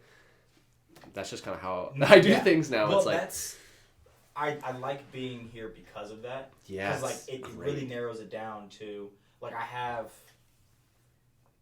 3 things that I do. Like I go out, fight, train. Yeah. Right. Like if I can't. Yeah. If I can't. Fight right. I love this man. Fucking amazing. And study Arabic and lift weights. Like it's and like it's super. And I've been able to maintain like a level of focus I'm like really, really thankful for. Number one, like always got to show gratitude and just like make sure, obviously that like you keep doing it, but that I've done it for like a year. Because I've been here for about a year, coming in March. That is new to me, like to be, because before like if you're playing sports in school, you're hyper focused on the thing for like 4 months, 5 months, however long the season is. Yeah, right? Yeah, and then you can kind of just like trail off and do other things. And no, like maintaining that level of output for like a solid amount of time, and obviously like you fall off sometimes, but being able to get back but it's the consistency. Yeah. It's just like you go through waves, of course, but it's just like the consistency of over time. Like you go through waves, but you're still maintaining a high level. Right. I explained it to one of my friends the other day. It's like we're gaining experience points. Yeah. And like, you know, we have to like put it into Arabic right now, and we have to put it into like the other things that we have to do. Right. And then, you know, we get our free time that we can go fight or do whatever we want to do with that. But like we're gaining the experience points and like discipline points. Yeah. If you want to think about it in that way. Like, and then when we get more free time, it's like you can use those then. Where it's like, okay, well now I'm just gonna like fit this into my free time and get good at this thing. That's definitely the best part about like coming here is that I didn't know. I was talking to my dad about it. I was like, on the one hand, I didn't know how hard I could work for sure until I was like put in a position where I had to like up the level. And I'm sure that I can go even like higher now at this point. That's the goal, dude. That's the goal of life. It's just like, what is the limit? Yeah, like how far really can what I is the push limit? This, yeah, because if you could push it, if you didn't know that you could get to this, it's like, and that's the first version of that idea of like, oh wow, I could do that. It's like, dude, there's probably a few more versions of like, oh wow, I never knew I could hit that. Like I'm, not that I'm anywhere close, but I'm starting to understand how like people get so good at something. Me too. Me too. Yeah, I'm a beginner in like literally everything that I do. Same. It's just that idea of like, okay, I could see Right. I and see it's how like this a process goes. thing, and you're like, oh, Yeah. if I just... It's just patience, consistency, hard work. Yeah. And then, like, you're going to get there. And, like, life can always come and sweep you out of the knees, right? Like, I could be walking... I hope so, dude. And be, like, I fucking paralyzed. hope so, dude. I fucking hope so. No. Come at me, dude. Well, fucking like, come at me. Well, I don't like, mean I hope so, things, yeah. but I mean like, yeah, of course. Like yeah. there's things that can happen that just fucking take you out. Yeah. And I don't want that. I don't wish that on me or anybody. But at the same time, it's like, fucking, you want like the challenge. Yeah, fucking, you know, like, yeah. Like give me the. I believe that. Give me the hero's journey. Man. Yeah, like I want to overcome things. Yeah. And also, like, I think that the best way to handle something like that is just to, like, and again, this is like Jordan Peterson shit. It's like, look it in the eye. Yeah. You know, and like fucking, because it's and coming anyway. You might as well just fucking look at it. Right, like be the man who smiles whenever death comes. Right, like definitely be that guy. Yeah. And because it's the better way to be. Yeah. You got two options. And it's either sink or swim, and that's why I like fighting. To go back. Yeah, so, please. Yeah. With fighting, I'd say my first experience of where I tie all of my fighting back to, of like thinking about like even combat sports and whatnot, is like I was like 4 or 5. My dad used to read me this book, and it was like a hero myth book, but just like a random one. But like I have to find that book, so I'm gonna read it to my kids for sure, like to program into this conqueror mindset, right? But I'm gonna tell them they're the son of a god, right? Like, as dads do. Yeah, you know. But and like I just from there, like I was always attracted to like the idea of like the physically capable, like very, very competent, deadly, like man, right? Yeah. And just like that ability to impose your will, like on the world around you, like physically. Yeah. Which is like where the rest of it stemmed from, like the mental and the spiritual. It all came for me from like a foundation of physical. Mm-hmm. And then growing up as well, my dad was like really into like kung fu. Like he trained kung fu, and obviously now we look at it and we're like, oh well, we got UFC, like why not do that? But back then, because it was what, like the 90s, so UFC just kind of started coming out. People were. It was like the thing to do. Yeah. So how long did he do kung fu for? He did kung fu from the time he was 18 till I think he said 26 or 28. Okay, so that's like a good amount of time. Yeah, right? That's a while. And I would see that, and you would practice like Tai Chi and stuff like that. Really into Eastern philosophy as well. Yeah, right? Yeah. So just like that whole like enigma. Uh-huh. And then whenever I was, let's see how old was I? I think maybe I was 11 or 12. Could be wrong though. But my parents got me into Taekwondo because my uncle, he's only like 3 years older than me.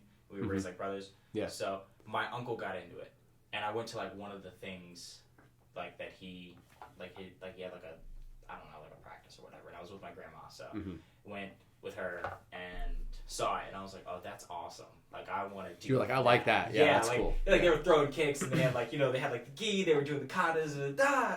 Yeah, yeah. And I was of course you're gonna be like, yeah. When am I doing this? Yeah, like I was like I immediately just ran to my mom, and I was like, I need to do that. Like I need this now, right? Yeah. And my parents wouldn't let me play football whenever I was younger too. That was like a whole big thing. Yeah. It is very smart. Like looking back on it, I'm glad. I love football. Right. But with my kids, and I grew up playing football. Yeah. Only tackle for like 2 years, 8th grade and high school, and then I was like, I don't want to do this anymore.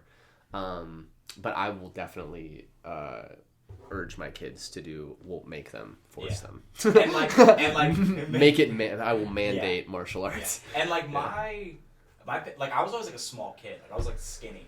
Yeah. Same. And my mom and dad, they were like, "You're too small," right? They basically like in their mind, like they never said it. Obviously later they were like. Yeah, that's of course that's what we thought. Yeah, right. But they were always just kind of like, no, we're not gonna do this. No, right? But did you want to? Like really bad. Like I was like crying. Like and your parents were like, sorry. Yeah, and I remember like in like 6th grade I was crying. So in 7th and 8th grade they let me play, right? Yeah. I was pretty good. Like I was like pretty good. Yeah, you're athletic. Like, wide receiver. I was pretty good. But I didn't like it. Like how I thought I would. Like just running into people head first for me.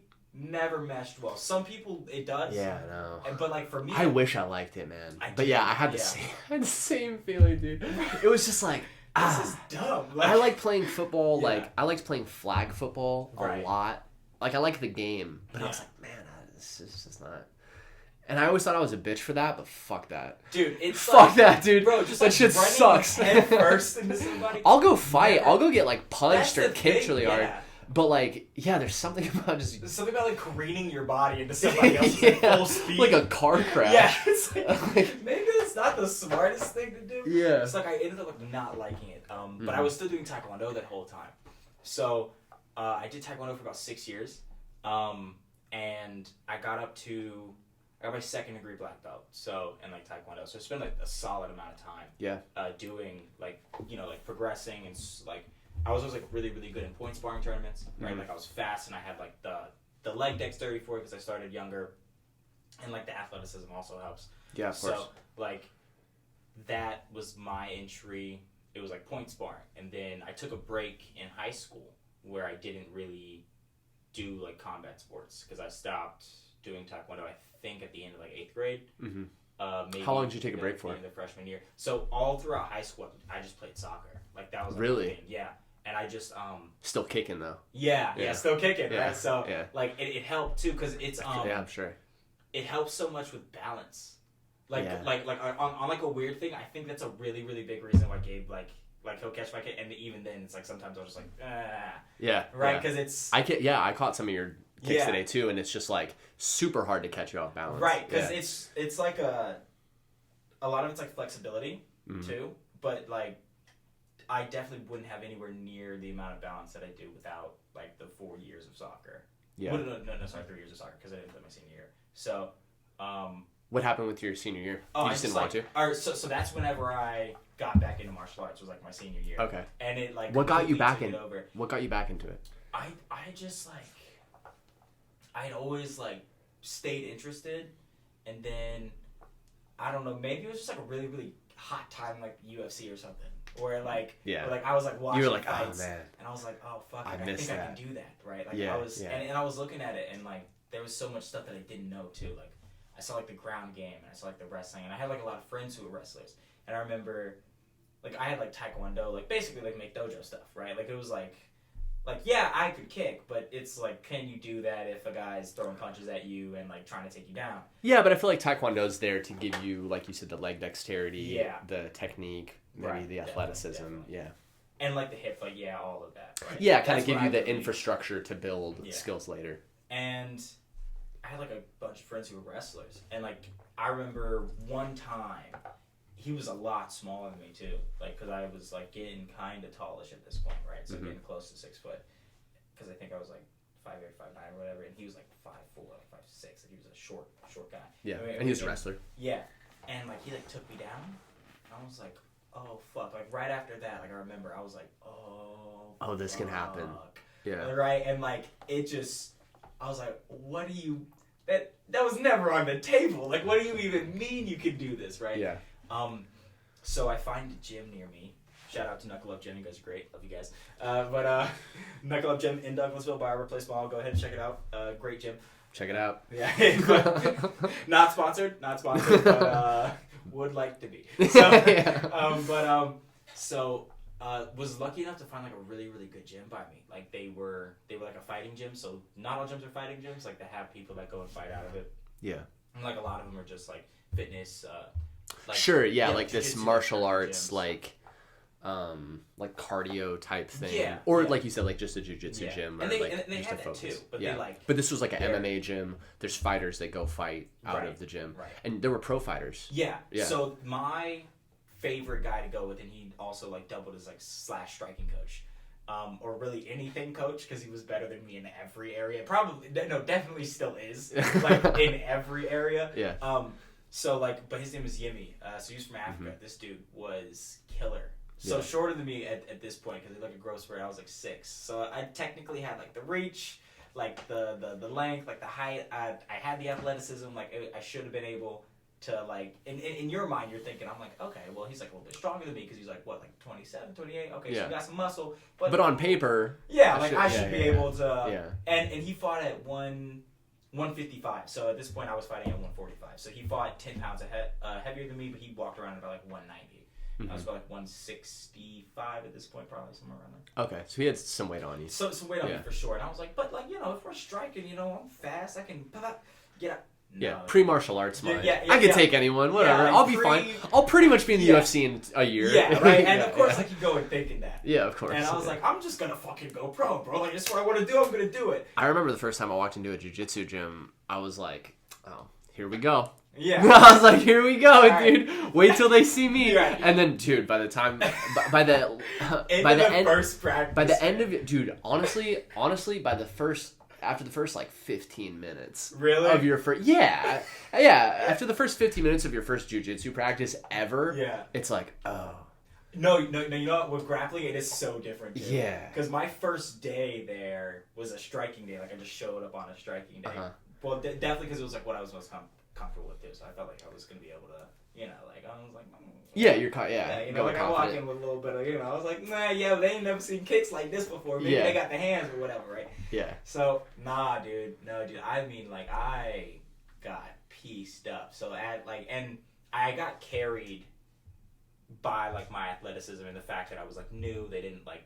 Because definitely... Yeah, they're not going to murder you because they're like, well, we want you to come back to the gym. Yeah. and it's like weird to fight a new person too. So like they're still trying to be like, oh, how the fuck do I get in? Because it is weird. Like I'm the only guy at that gym that fights like that. Okay. So you bring a new style. Right. Yeah. So there was like a little bit of like a learning curve for them, but for Yemi it was like 2 seconds. All right, like 2 seconds, right? And then I got tired, and I had never been like tired in a fight before, where like they were still hitting me. Yeah. Right, and like they didn't stop, and I was like. What do I do? Fuck, yeah, right? This is a bad situation.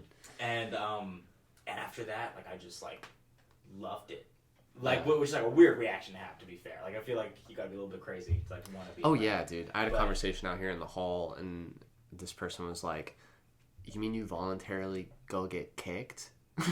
Yeah. Because I was telling you about Gabe. I was like, I just sparred with. This was Monday. I was like, I sparred with my friend Gabe. You know, we did 10 rounds. He murdered my legs. Yeah. It was great. Yeah, it's like it's fantastic. And she goes, "You mean you voluntarily go get kicked? You're what?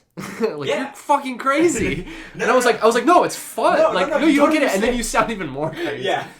But I don't know. Okay, so I got into it where so my sister married my brother-in-law. Mm-hmm. And my brother-in-law was like super into UFC, but my dad was always super into boxing, and like we grew up on the Rocky movies, like not just watching the Rocky movies, being obsessed with the Rocky movies. Like we would go to our family had a thing where like we went to Blockbuster every week, and like we all got to pick a movie, and then we would like have movie nights and stuff. Dude, it got to the point where my dad was like, "Hey, maybe not a Rocky movie this time," because it was just like every single time Rocky movie, because like I got bro, but those training montages are next level. They're some of the best movies of all time. So I just grew up like loving it, you know. Yeah. And then my sister married my brother-in-law Ryan. Shout out to Ryan. Shout out to Ryan. He knows it. He knows that he got us into like UFC and MMA and stuff, and he liked the UFC. And at this time, like UFC was like Chuck Liddell. Like Forrest Griffin, like still kind of a new thing, but like the definitely golden era, like the golden age for sure. Yeah, like new thing, but on the scene for sure, and like the next big thing. And it was like then I just got obsessed with that UFC Unleashed on like VH1 maybe one of those like like the Ultimate Fighter whenever that when that would come on, just got obsessed. You know, and then never got into going to classes like on a regular basis. I had one stint where I was going for like 8 months to this jiu-jitsu gym, Coachella Valley Judo and Jiu-Jitsu. Great coaches there and like great people to roll with. Like I got murdered every single time. Oh, and that's like what you're looking for. Oh yeah, it was perfect. It was perfect. Like they were like, look, if you can just like go through rounds with these guys and not get tapped, like you're doing, you need to be doing at this gym. And that was like hard to grasp at first because it was like, fuck. Like I want to win. Yeah, of course. Like coming from a basketball and football background, it's like, yeah, but I want to win the game. Yeah. And it's like, well, no. No, you're not gonna win this. Maybe in like maybe like 5 years, you'll win the game. But like right now, you will be just trying not to get tapped. Right. You know what I mean? And so I had that one like 8-month stint, and then like I said, just got into like super creative stuff and like moved to New York and like was making music and like just kind of went away from it. But now I'm back to it and like, yeah, it's one of the things that like I feel like I have to do now. Yeah. I'm like completely obsessed. It's even coming into the Air Force, I was like, I even asked my recruiter. I was like, so is there like people who like do like Muay Thai and stuff like MMA? And he was like, oh yeah. He was like, every base you go to, there will be somebody. Yeah. That he does was it. right. I know. Yeah, there is somebody. There's yeah, somebody, and right? so like I just like started like hitting the bag here and like doing stuff. And, like obviously that's how we met. Yeah. I asked you. I mean, like when I was about getting done, I was like, okay, this guy probably like looks like he definitely knows more what he's doing with striking, because I'd never taken any striking classes before. Yeah. Never been to a boxing gym, only done jiu-jitsu. Okay. As far as like going to a gym and getting instruction. Yeah. So I was like, anyone knows more than I do. Right, so you were just open to look for yeah, I was like, let's go. Yeah, and then here now, right? Like, it's definitely... I love the fact that it's like, from such humble beginnings has like bloomed into this like not official thing, because I don't want it to be official. I don't want it to be an official thing too, yeah. But it's really cool. The fact that like building a community around it and finding like-minded people. Yeah, I mean, how many people were out there today? We had like 10, 11. It's good. Today. Yeah, it's a good amount of people. And it like, and like we know like who the regulars are too, and of course we have like new people as well. But like we got about like 10, 11 like regulars. Yeah. So. And it's good people to train with too, because like I feel like none of us are so completely out of each other's league that we can't, that it's like boring. Yeah. You know? But then there's definitely like skill gaps in between us to where we like learn from each other too. No, for sure. Like every time I spar with like you, Hamilton, Gabe, Nunez, like all of these guys, I learn something. And it's so different too. Yeah. Like sparring with each person is so different. So different, yeah. Completely different styles. And it's like, even then, like every round that will be different, which is like what I love about it, because it's like so weird. It's just so weird. Anybody can win on any given day for sure. Yeah. Like, and getting the skill to make it to where that's like, you know that it's going to be you. That's like, at least in my mind, the goal. Like that's being able to, like, I remember, like, early on we talked about being able to, like, go do a fight, like, these amateur fights where you go and fight, and it's like, I don't know who this guy's going to be. Yeah. I can't, like, watch tape or whatever, like, prepare. It's like, I'm going to go stand in front of another, like, man. Yeah. Not know who he is, what his skill level's like, and I'm going to throw hands. And we're going to fight. Yeah. And we're going to, like, it's, and to be able to, like, I mean, there's such a gap between people like us who are willing to go put ourselves in that situation, and the people who will be like, oh, you're crazy. Right. There's such a gap. Well, because a lot of it's like, you don't know. I think a lot of it stems from like, obviously, there has to be a part of it where like, oh, I got like something to prove to like myself. They're like, I can't, right?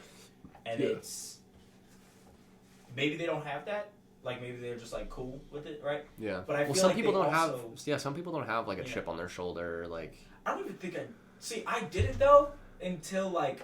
I feel like you have to be exposed to the combat sport. Like 95% of people walking around not knowing what the other 5% can do to them, right? Yeah. And physical violence is, like, such a thing that doesn't happen that often. Yeah, that's true. On aggregate, that's true. Like any dude who like it gets big and goes to the gym, he thinks he's like good. Like he doesn't know that like 130-pound dude over here who's a purple/brown belt in jiu-jitsu will just end him. Yeah. Right. I mean, you don't know that like if you go to the gym with somebody like Gabe, and you see like guys who are fucking jacked, you don't know that this guy's gonna literally tear you up. Yeah. Like and he's sparring good. Yes. Like Monday. Kicking my ass. Like, he always pretty much kicks my ass, but, like, different level. Right. And then, like, today I was like, damn, dude. Like you can really tell he's preparing to go compete. Like, you can really tell. No. It's and pretty cool to see. It's really cool to see. Like, recently, those rounds have been... It's so different. Like, it's so different, too. I actually had a harder time... Like, if I'm remembering correctly, I had a harder time fighting him whenever he wasn't. Whenever he was just, like, playing around. And then now, like... Looking back on it, like the past couple of days, I've had an easier time getting in, but I've taken more like leg kicks to get in though. Oh yeah, yeah. That's so true. Like, actually, I've been landing more, but the damage he's doing to me is like tenfold. Really? Yeah. Oh, for sure. Oh, for sure. Damn. He must be getting ready. I don't know. That's what I've been experiencing. I'm also not. I mean, I'm a beginner. Like I'm a major beginner at this. Major. So I'm not coming. Fighting you is so weird for you, by the way, too. Like really? Whenever we like spar, it's so weird. Like I feel like you're so good at being unorthodox that it's. Fisher told me that too. He was like the first time I came back from like a lot of the running training that I was doing for the 50K. And I was sparring like Hamilton. He was like, you're so weird. Yeah, it's like it is. Like, I like that. Like you have like your own like. Well, that was one of my completely unique. That was one of my favorite. That's really like nice and like cool to hear because that was one of my favorite things about like the UFC and like MMA was like seeing like guys like Anderson Silva and being like, what? That works? Like and like early John Jones, dude. Like the weird unorthodox stuff. Like where the hell did that come from? That was my favorite thing. Yeah. Like you could just like, it's like thinking of fighting from like first principles. It's like don't like obviously you like take technique from other people and like copy certain things, but like man, you could just kind of find what works. Yeah. Yeah, whatever works. Like bro, like today, whenever bro, like I got hit by it and I was like, what the fuck? Dude, like we were like hand fighting. It legit just it was so simple. Like clearly it would work, but I never even thought to do it. Even though like our hands are in the same position, where you just like you bat my hands down and pop me. And I was like, I remember that. I was like, oh, that's like so good. Like right, and I like immediately like cataloged it. I was like, okay, well I'm gonna have to add that now, right? Gabe started showing me like Gabe and Hamilton both started showing me like the hand stuff. Yeah, like Hamilton for sure. He does that thing where like he'll just kind of like just mess with your hands. Yeah. And then Gabe's been doing this thing recently where I'll punch and then he's taking advantage of me not popping it back and he's just grabbing my hand and I'm like I didn't even know you could do that. Right? Yeah. You're just grabbing my hand. You never think about it, but like bro, people grab everything that you throw at them. Yeah, oh yeah. Like seriously, he's like an octopus, dude. Yeah, if you're not throwing it with like you almost have to throw kicks with like bad intention at Gabe.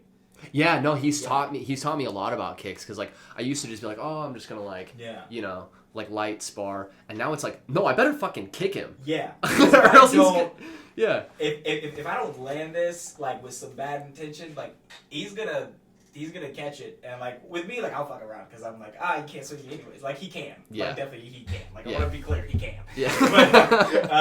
but like I just have like that like idea in my head where I'm like, I'll be fine. Like I'm just gonna fight away. Yeah, I've had to take that on too because there was like a time period after he first started sweeping me like really bad where I was like, I'm hesitating on throwing kicks. And then it's like, no, you can't. Yeah. You can't like even have that in your head. Like you can't have that in your head just because of the possibility that this might happen. It's like you better just figure out a way to make it work. Yeah. And that's exactly what it is too. Is like the best way that I found to make it work, at least for me, whenever I'm going with Gabe, because bro, I have good rounds with Gabe, and like I struggle at getting in on Gabe.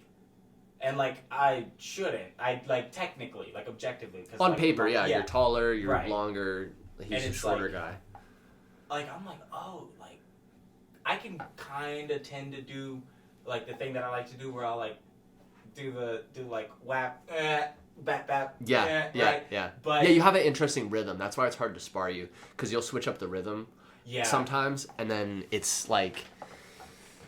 You could tell that you have like differing rhythms that you go through.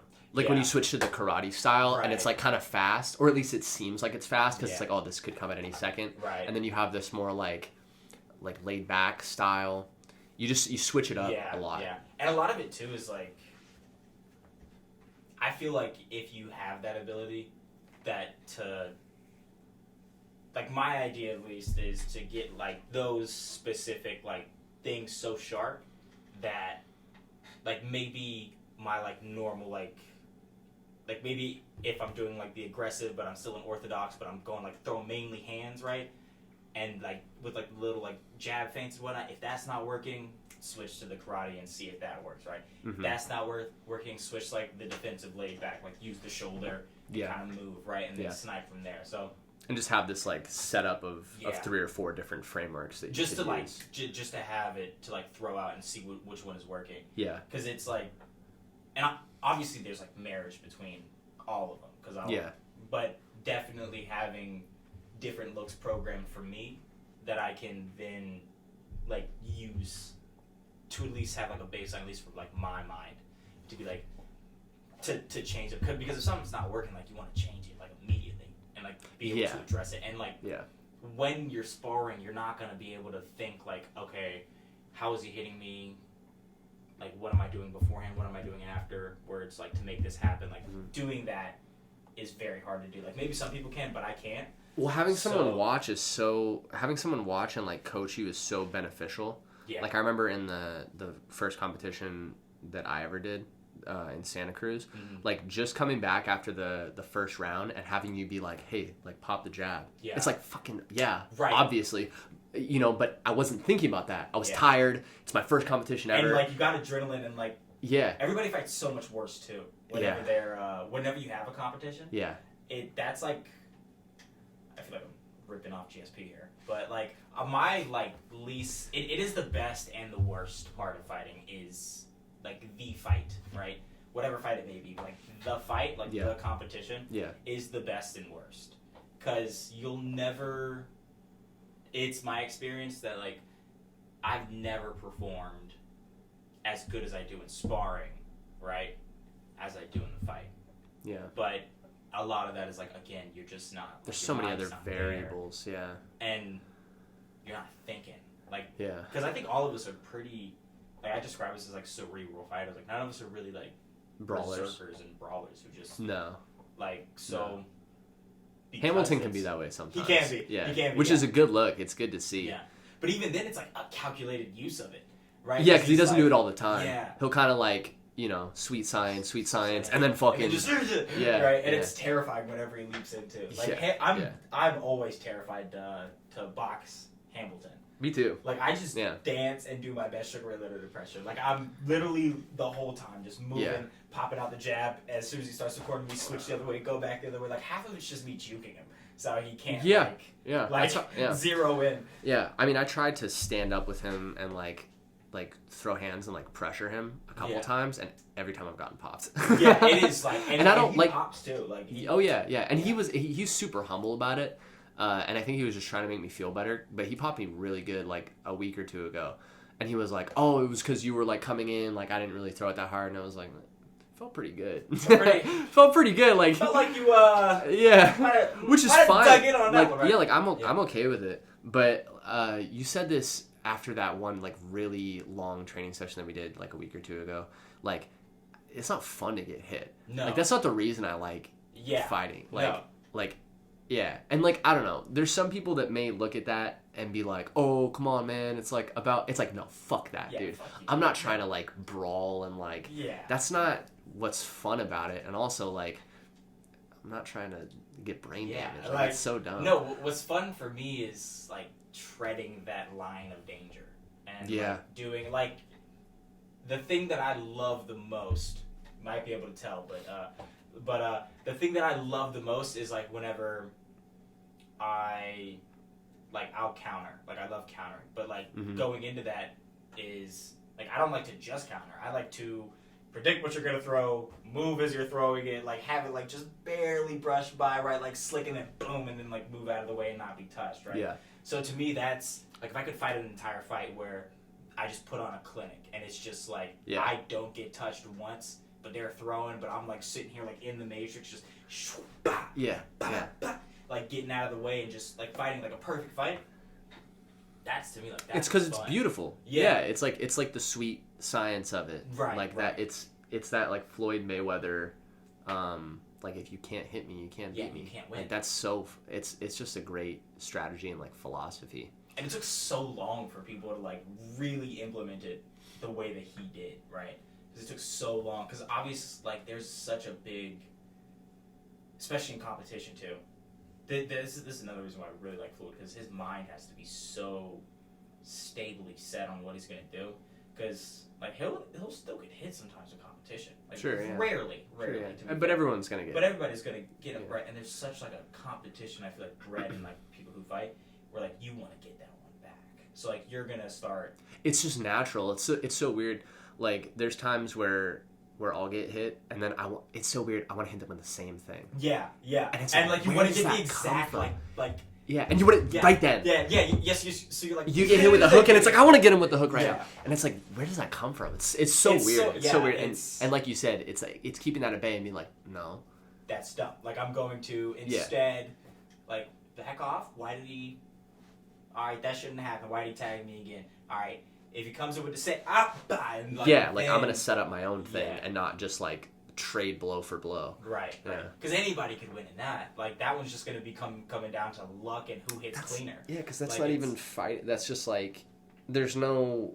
That's like, who has the thickest skull and the densest hands? Right? Yeah, like that's... Yeah. It's like primitive. Right. You know? And that's why I like the martial art aspect of it, too. Yeah, exactly. Because I'm not artistically inclined in any way. Like, I write a little bit. Mm-hmm. That's pretty much it.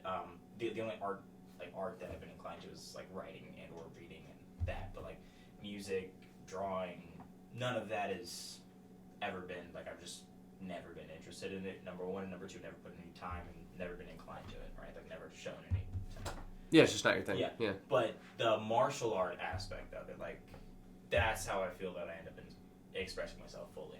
Yeah, it's an art with your body. Yeah, and it's through competition and fighting. Yeah, and like the toil, like the effort that it takes to even be at the very like beginner base level that I'm at. It's and even like seeing the progression too, which is hard too, because you have to really kind of pay attention, and you don't want to drink your own Kool-Aid either, so like you can't be like, you I'm can't. good, blah blah. Yeah. So, but I love it, man. Like that's definitely the passion, just all that it encompasses, and then whenever you get to the competition, that like strict binary of do or die, and it's you and this other person. That's what's so cool about it too, because it's nothing like a team sport. It is a team sport when we're out there training, but then it's like at the end of the day, man, it's you and this other guy. And I hated team sports, by the way. Like, I love soccer, but all this stuff that I loved about soccer was not the team part. Like, it was like whenever I would do something dope and like score a goal, right? Because I was a striker. Like you gotta be kind of a prima donna diva. Yeah. Like, to be a striker, that's fair. In football, like I played some quarterback, but like I didn't like playing quarterback. I like playing wide receiver. Yeah, dude. Because wide receiver is like like you get all these chances for like cool catches, these long touchdowns, like outrunning people. Like it's just fun stuff. And then like with basketball, like I love playing point guard because like my shot was all right, but I loved being able to like fancy passes. Yeah. I grew up like my two favorite players were like Jason Williams and Allen Iverson. That makes they're like the fanciest player because like it's the beauty of the sport of basketball to be able to like behind the back pass, no look, like it's just so sick, you know. And I love that stuff about it. But like the team, like the thing, the struggle that I started to have with team sports, like I always liked it. I grew up doing it, but like once I got to high school and I started playing basketball, there was all this like politics that started to get into it with like coaches and like, you know, these are like the junior and senior players, but like some of them don't work hard, but like they're gonna start and like we don't want you to play like this, we want you to play like this, and it's just like you've taken all of the beauty, the sport that I loved. You ruined it. That's how I felt about it, dude. It really like, and this is not like this fucking like poor me story, but like it really did suck at the time because like I loved basketball, and they were like, no, like you got to play like this, and it's like, man, really, like this is just whack. So martial arts is fun in that way because you can express yourself. You can like express a style. Like that's why I like being weird or like doing this like different stuff because it's like and that's like not a slight, by the way. Like weird is good. No, I know. I know. It's like it's my goal. Right. Like that's it's not like I mean to do. Okay. I try to do like different stuff. Like to be unorthodox. Yeah, because it's like, fun. It's fun. It is. It's fun, and like that's honestly, I think that's why my defense sucks so much. Because I don't like having like a frame. Yeah. Which I have to have, and that's why I've been trying to like when I was sparring with Gabe on Monday, I was trying to like get the Muay Thai frame going, and like I definitely got better at it on Monday, but I'm just like all over you know what I mean? Bro, on a weird odd note, bro, my blocks today were ridiculous. Like my head movement wasn't out there, but like today I was like I felt like a turtle. Yeah. I want to get to that point where I can just like put up like frames and blocks and be able to do that. And that's all that it is too. Like the hardest part about defense is learning, as much as I can speak to it, like, is learning that, like, you're not exactly blocking the strike that they're throwing, if that makes sense. It's like it's like head movement or like moving out of the way. Yeah. Maybe once you get to like such a high level and you like can recognize them and you download them, then that's what it is. Sure. But and it's like, when you can watch tape on people, like that's a whole different thing. Like for me, it's like, oh, I just know that like if I shrink and do this, then like I got this covered, right? I started to see what you meant about head movement today. It was the weirdest thing, like because you said it right before we sparred. You were like, oh, like you'll see when you spar tired, like. Or you said you were like oh you know they always sometimes they ask me right? Why is your head movement so good? it's like spar tired. That's it. Yeah. No, but it was weird. I slipped. You threw like a right straight at me, and I just like missed it in the way that sometimes you miss mine, and I was like, what? I was like, I've never done that before. Right, but it's like, but it's real. It's like I'm tired, so. It's kind of like when you roll tired too. Yeah. It's like and that's what I was trying to tell Nunez today. Like, don't move. It's hard to explain. It's hard to explain, but it's like, don't move more than you have to. Yeah. Like, conserve energy, and when you do stuff tired, you really like, it's like, well, I'm not going to tire myself out. I'm just going to kind of do just enough, and somehow that ends up being more effective. Like the right way to do it. Yeah. And those were what the black belts at the jiu-jitsu gym that I went to, they would always joke about that. Yeah. Because they were these guys that had won, like, wrestling state championships and, like, these jiu-jitsu competitions, you know? And they were, like, not old guys, but they were like in their 40s probably, and they were like, oh, like, you know, you're young, so you can like expend all this energy and stuff. It's like, you know, we're older, so we're kind of lazy, so we'll just like, you know, like I'm not gonna, I'm not gonna do all that, like, no. But then I was like seeing the wisdom in that, where it's like I am expending all this energy for nothing most of the time, right? Like it's a lot of it's mental too, like, especially with like jiu-jitsu. Like I can tell whenever Nunez is rolling, which I'm gonna have to tell him for sure. Yeah. That, or like even whenever he's striking too, like he's like trying too hard. Like I don't know how else to. Like not that you can like put in like too much effort, but like he's like. It's like too much energy. I feel like he needs to relax. Yeah. Like I'll tell him like sometimes like in the middle of rounds I'm like, hey, breathe, like, you know, like and I'll like shake out my arms. I'm like, it's like relax, like we're just right, like play basically. Yeah. But it's he doesn't seem like naturally like inclined to that, because I'll see whenever he's rolling or like or striking. Yeah. And I'm like you gotta like not see. I think not like don't give effort, but just I think maybe doing more. Because you know how sometimes we'll spar rounds where it's like super easy. Like I'll tell you, like usually it's when we just start out practice. Like hey, let's just move. Let's just move. Maybe like more of that sort of stuff. Yeah. Because I still like that stuff is more often than not. I learn more from doing that sort of thing than I do from like going really hard. Because you can take the time to like download. Yeah, because it's like, oh, I actually see like that first time that we rolled where you got the darce on me again, and I was like, hey, I love that joke. I was like, it was good. I was like, hey, let's run that back again and like show me kind of like how. Like that happened. Like when you're going at that like 50-60% pace, you can see, you can like tell your training partner like, hey, like let's go through this really quick. Yeah. But when you're going like super hard, you're not even thinking like, hey, let's like run that back. It's like, no, like we're competing. Yeah. Which is also good. Because you need that too. You have to. Yeah. I feel like I didn't get enough of that before my first competition, which like fair enough. That's fair. Yeah. But yeah, you need a balance of like the hard sparring and then like the really just like flow, like playful sparring. Because I think that's what the guys in Dagestan do. Like I forget where I heard that from, but like they're able to train every single day because they're just like, it's just like playful. Like we're just gonna train every day for like hours, and it's just gonna be like going. It's like a job. Like if you're working like a job, like you don't show up to the job and just blitzkrieg the first hour, and then like have 7 hours left. They treat it like a real job, and that's like how I like to think of it. It's like they're like, oh, I got an 8-hour shift, so their job happens to be like, instead of expending their like mental fatigue. Their job is expending their physical fatigue. So like, well, I got 8 hours on the clock. I better, like I'm gonna be here for 8 hours regardless. So I might as well like find a way to make all of those 8 hours productive. And they get in so much more time because of that too. Exactly. And there's less injuries. Exactly. Like, less like damage on them. All of that. And of course, it's still like it always happens because if you're gonna be throwing strikes. Or, you're gonna like you said today. There's always gonna be those nagging injuries for sure. I think it's a cultural thing too, where like in America, it's like go hard, go as hard as you can every day in the gym, and it's like and also no, like like because you can't just like go in and like phone it in every day, and just like go through the motions. Like you have to push yourself, but at the same time, you have to push yourself to where you can also train tomorrow and push yourself.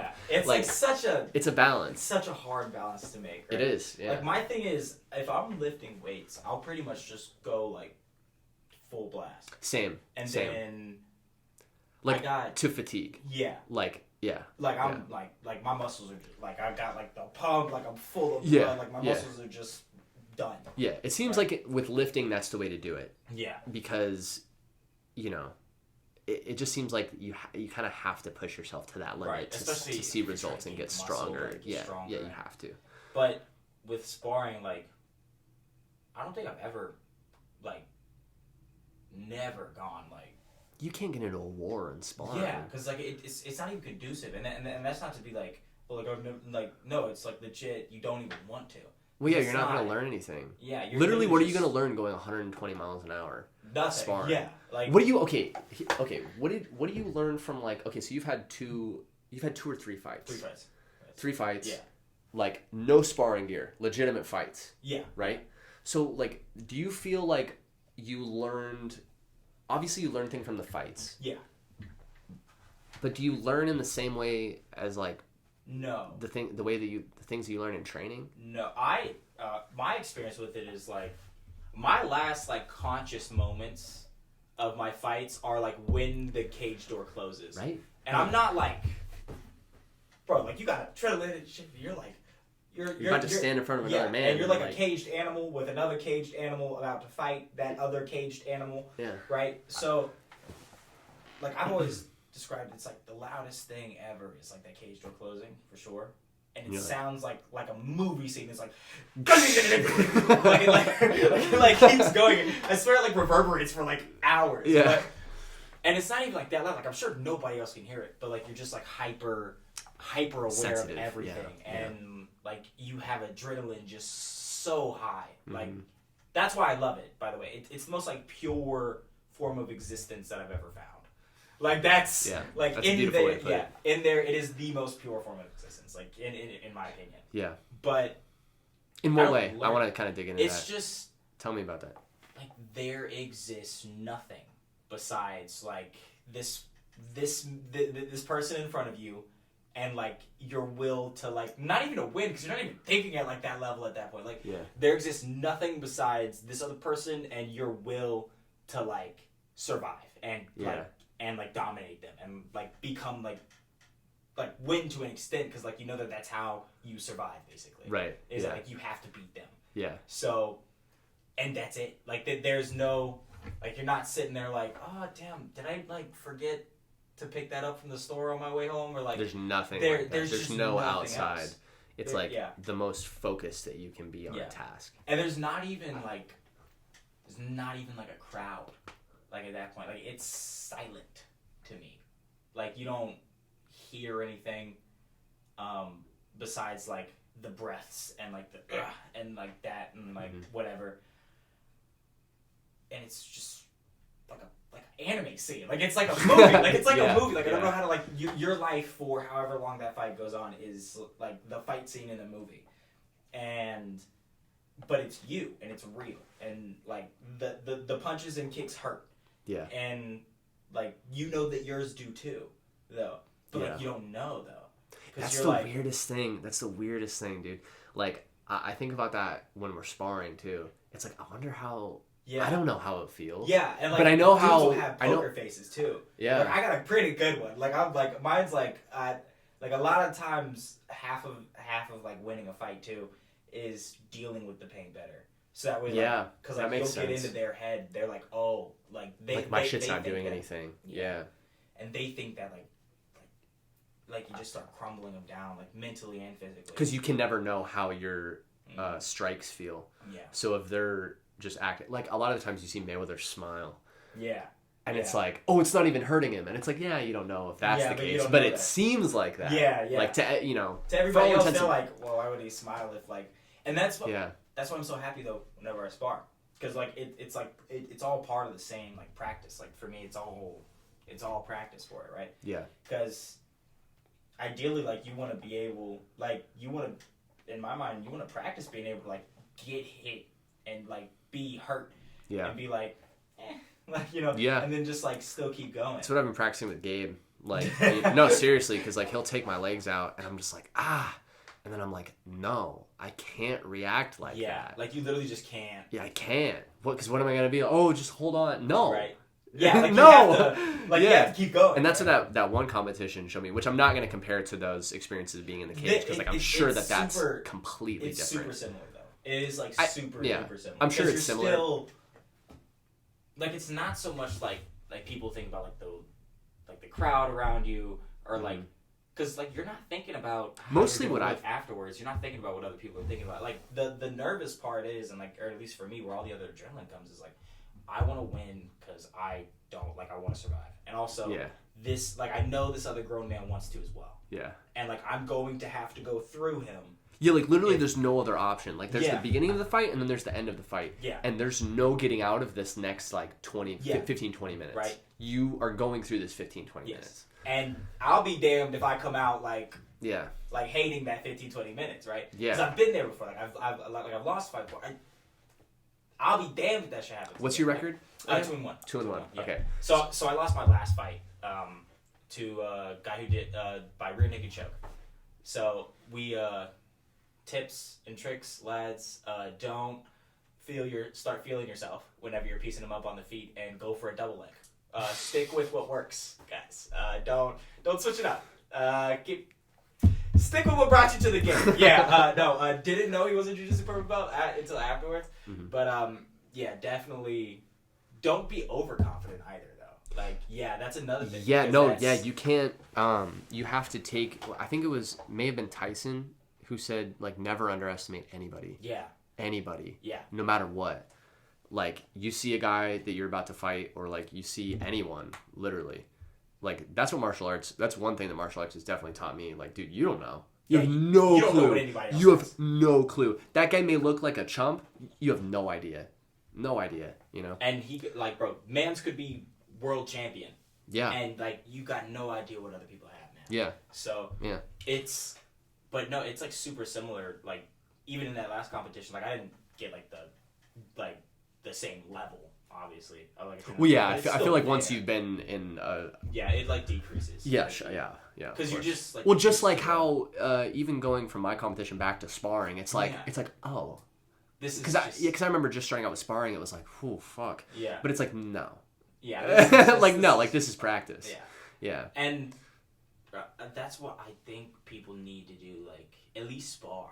Like every young man should do, in my mind, like, some form of combat sport. Because you need to at least, like, because you never know. Like, maybe you'll go through your whole life and you won't ever be in contact with somebody who has, like, violent intentions towards you. I hope you do. Yeah, right? Of course. But, like, you never know. Like, maybe you're at a bar and this dude is drunk and he just doesn't care. And you're the person that he picked the fight today. Yeah. It's you. Yeah. There's no getting away from it, right? Now, ideally, you want... There's the beginning of the fight and there's the end of the fight. And there's that. There's that 15, 20 minutes in between. Yeah. And, like, I'll be damned if I'm the guy who's sitting there, like, getting, like, punched out because some other, like, dude had a bad day. Like, for me, that's not going to happen. So, I think it's a necessity to, like, have those experiences and then to have, like, been in a fight before. Because the only thing that I've learned from being in a fight is that it's, like, not the scariest thing in the world. That it's not the worst thing in the world. You know what I mean? Like, it's not... If you, like, worst case scenario, right? In the cage, by the way. Like, this is, like, sanctioned fights. Because, obviously, like, in the street, like, you need to be just, like honestly, to be completely honest, you don't even want to just run, dude. Yeah, literally just run. Like there's literally no there's no fucking point. Like, there's no, and the people who think that like, oh, I'm gonna fucking win, it's like, no, that person's crazy. Because there's no winner here. Like somebody can get seriously hurt. Yeah, and like there's no reason. They got a knife, a gun, like and if you start winning, if they're gonna just end you like right then. And there's people around, they have friends. There's just no reason to fucking But God forbid, if it's your last resort, I still want to be able to use it. Yeah, you can still find yourself in that situation. And you want to be able to... It's just the way that you hold yourself, knowing that, like, at the very least, I could, like, defend myself. The thing is I can do something. 10 out of 10, I just, like, bro, throw a solid side kick to the body, get some space, and dip, right? Like, just, get some space. Yeah, just enough to not be like, oh, fuck, I've never been in a situation anything like this. And then just lock up. That's panic. Yeah, that's not good. Like, it's the exposure. I think, do you know who Tim Kennedy is? Yes. Yeah, so he's coming out with this new, like, Instagram, like, show or, like, some sort of thing. And it's, like, exposure to violence. And it's, like, showing, like, legitimate street fights and just, like, how bad. Yeah, it can get so like, bad. You just don't want to...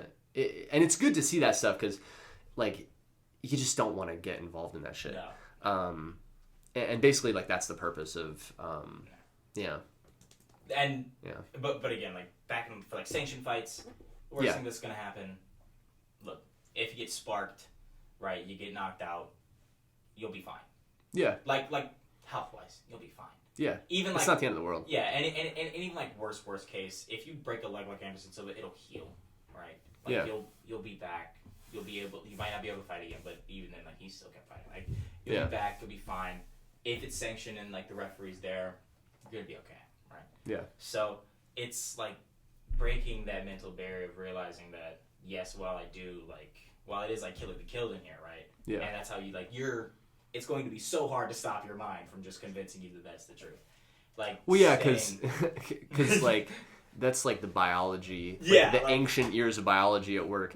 Like there's no like, part of your mind that's like, oh well, there's a ref and it's okay. Like it's no, it's like there's like 2 billion years of biology. Yeah, like you can't fight against that easily. So, but like getting the exposure to it does, like, that's the only thing that I've learned is that, like, number one, it sucks to lose. It feels amazing to win. Yeah, I want to hear about your wins. You talked about the losses. Yeah, so I won one by decision. That had to feel good. I feel like wins by decision. There's something cool about that. Decision wins are the best. Yeah. Like, you know that in my mind. Yeah. Because, well, convincing decision wins, though. So, because if it's split, then it's difficult. And my second one I got by TKO. Hit him with a switch kick to the body. So here, right? Yeah, because that's where your liver is. And it was... Well, so like it wasn't enough to just stop him, but TKO. So like after that, and like I saw that it happened to be lucky enough to be like placed perfectly that like he kind of like went down and like his poker face like crumbled because it just caught him. Yeah. And then I just kept going until I stopped it. So nice. Like but like you definitely learn too that it's like like all of the guys are fine afterwards, and like we go back into like the locker room after we're done. And they're like, oh, fuck, man, like, good fight. Like, obviously, you feel like shit after you lost, right? Yeah, sure. Yeah. But you're like, hey, man, like, good fight. And, like, you give them, like, a compliment. Like, hey, man, you this and this and this was working, blah, blah, blah. And, like, any day, man. It could be anybody's day, right? Well, yeah, that's the thing. And that's, like, the good humility that it gives you, too. It's because like, yeah, this was working. And if it wasn't for this, you could have beat me. Yeah, right? And, like, you don't know if it didn't line up for you to land that kick the right way, right? Like in that spot, like under the rib in my case, right? Yeah. If it didn't line up, and maybe it was just a little bit higher, and the round keeps going, you don't know what can happen, right? Yeah. So it's like the best feeling to be like, and like, there's also no better feeling than conquering. Like that's like. Well, yeah, because it didn't go any other way. Yeah, right. So it went you're the way that it did, and like you overcame, and you won, and bro, for like a solid. I'd say for like the whole like week afterwards, after like my first fight, but obviously it's like that's lesser. Like bro, after you like win, decision wins are a little bit less because like it's done. Like you're waiting on the judges. You're like, oh fuck, like did I do enough? Because you don't know. Like you're in the fight, so you're not like keeping track of points and shit. Yeah. Like what hit you, and you like might think you're like, oh yeah, I think I was landing more. Like I don't know, but the stuff that like you said, the last moment of consciousness is like right before, and you just get into this like flow state. Right. Yeah. But like after like a TKO, you're like, oh, like you like really just like impose your will on somebody. They feel good in like different ways too. Yeah. Like obviously a win is a win, so like a win, like they both feel great. Like a TKO win, but like afterwards, like you feel like a god. Like you feel like an actual god. Like because you imposed your will on another human being and made them be like, no. Yeah. No, like please stop. Yeah, and you're just like, you just like and obviously like you're not, but that's the it's the competition. It's diverting that conquering. Like biological thing into competition and like overcoming through competition. And you know what it is? It's like the closest to God that you'll ever be, win or lose. To be fair, right? Because it's like you're doing exactly what, at least in my eyes, like exactly what you were designed to do, right? Which is like for us, like that conquering like foundation where I feel like it all comes from.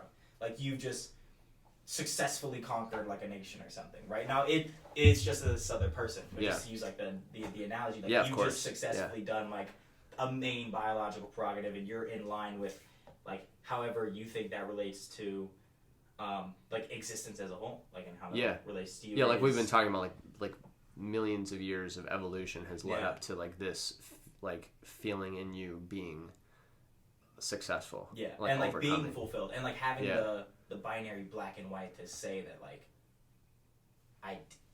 if I was put up against somebody else who's also evolved for this, it's like proving your like merit, right? And then on the other end of it though, it's not like you take it like that whenever you win, and you take it like that whenever you lose. Like, both of them are wrong. Because it's not complete. It's it's representative. It's representational. Right. Because it's competition. It's like it's a microcosm of like the macrocosm of being. And even then, it's like, dude, if ideally you shouldn't take it like that, like it's an actual reflection, like the quality and like the value of yourself as a human being. No. If you win or lose, but it's so deeply ingrained that it, like, you're gonna feel like that. Yeah, like it does. You're gonna feel like that for like a long time, win or lose, right? Yeah. Both of them stick with you for a long time, and like Gabe was just talking today. He was like, yeah, I won the first competition that I did. The next one, it was like, it was called a draw, and it's been in my head because this, and it's like, yeah, dude. Yeah, no, you could tell. You could tell. Yeah. And again, like losses are actually the most beneficial. Like winning feels the best, and like nothing has felt as bad in my life as like losing. Of course. Fight, right. Yeah. So. Yeah, for sure. Like, bro, breakups don't even come close, nigga, bro. Like, let me, bro. Like, bro, after you lose a fight, bro, nothing is that bad. Like, it's like, especially because you don't even like think about the people until you lose. Like, if you win, you don't think about them. You're like, oh my god, let's go. Like, you might look at them, you'd be like, I told you, right? Yeah. Or like whatever you're feeling in that moment. But whenever you lost, bro, like I remember. So my loss wasn't bad. Like, I didn't take any damage or anything. Like it was just like man just turned it into a jiu-jitsu match, and I quickly realized I was like, oh, like he's not he's a purple belt. Yeah, and like I'm a white belt, and I was like, oh, those he's purple not belts a are white killers, belt. dude. Yeah, dude, they are. Yeah, and I was like, oh shit, he's not. They've gotten to that point where they're killers, like actual straight killers. Like I feel like white belt obviously you're like learning the shit. Blue belt is like okay, I could like consistently beat white belts. Purple belt is like you're starting to look at those brown belts and be like, hey, I'm coming. I'm after you, bro. Yeah, like I see what you're doing, and I'm coming. Yeah. And like, dude, it's definitely. But after that, like I remember, like I didn't take like any damage, and definitely glad that I got like tapped out. Not like also because I'm not gonna let somebody choke me out to unconsciousness. I see no pride in going unconscious. The same way that I see no pride in like taking hits to the face. For me, they're very similar. I was always taught in jiu-jitsu like tap fast and tap often because like Dude, if you got, you lost. It's okay. Like, and it's different. Like, if you have a chance of getting out of it, oh yeah, sure, fucking fight that shit. But like, if somebody has you in a rear naked choke, and they're all around your neck, and they're locked in, completely under, bro. It's like, you know what? Just because you got in this position, especially when you're training, it's like you got in this position. Just tap. Yeah. And figure out how to not get to there. Right. Get to that situation. And now, granted, I didn't give up easy. I went through That's good. So it took them 5 different submission attempts. Really? Yeah. So okay, well you were defending that. Yeah, well. I was defending pretty good. Yeah. He got to mount for a minute, and I got out of mount. But to get out of mount, I gave him my back. But then he got me. Actually, it was so slick. It was such like a purple belt thing to do. Like he got me. So I was escaping from his back mount, and I was like going to stand up, and I was getting away, and that's when he got me because I posted my arm to stand up, and then he wrapped it around, and I was like, fuck. Yeah. And it was like so fast, and I was like, damn it. Like I was like, oh, okay, all right. Yeah. But I escaped from a head and arm triangle. That one was close. Like I don't think he knows. Escaping from a triangle feels good. Or no, like a head and arm triangle. So like a head and arm choke. So he was. So he was what, inside side control? Yeah. Okay. So he was inside going for the head and arm, and I was like, that one was close. Like I don't think that he knows how close it was. Yeah. But it was close, right? Yeah. And I was like, and I had like bridge, and it was like last ditch effort. But then I was like, I think I can, right? Like I you were like, I okay, think I can, yeah, right.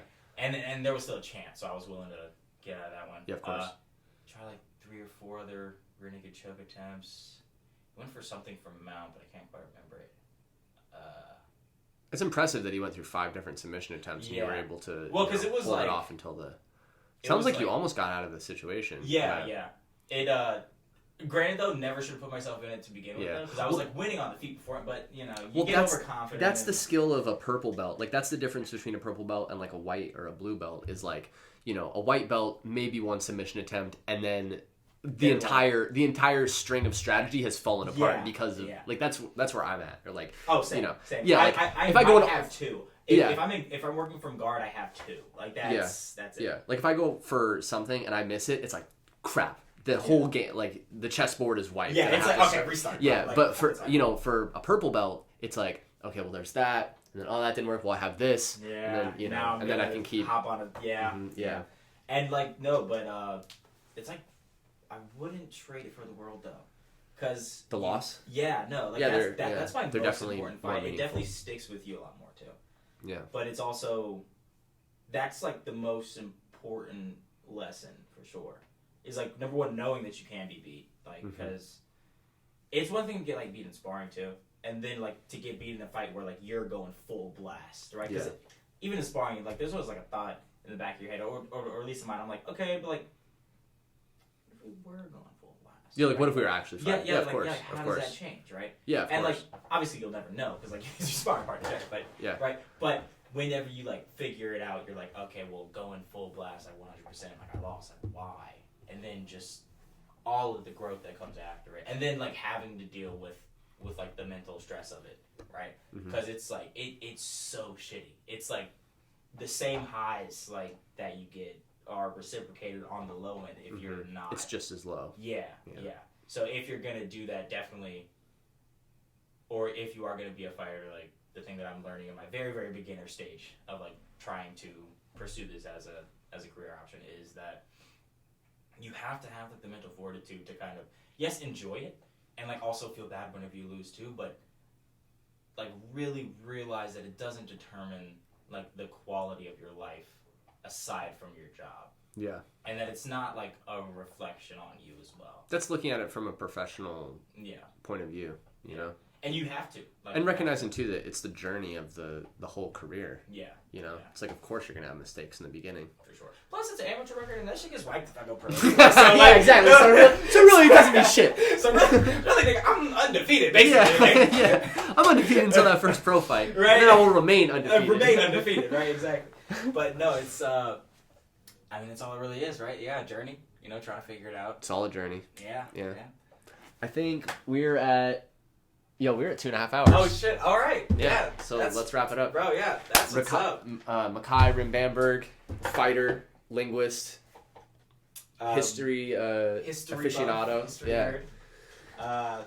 Also anime guy, and mediocre TikTok fitness influencer. Yeah, so if people want to find you and follow you on social media, just say that, rattle that stuff off again. Instagram, Makhai.w_B. TikTok is MAKHA1. Fuck that guy who took the I. VELLI. Makhai, but just with a 1 at the first I. Do I have any other social media? Nah, y'all ain't need my Snapchat. It's all good. It's all good. It's all good. Yeah, that comes later. Yeah. All right, man. Well, thanks. This was really good. Oh, dude, no, thank you for having me out. This is awesome. It's the best. It's the best. All right, later, people. Peace.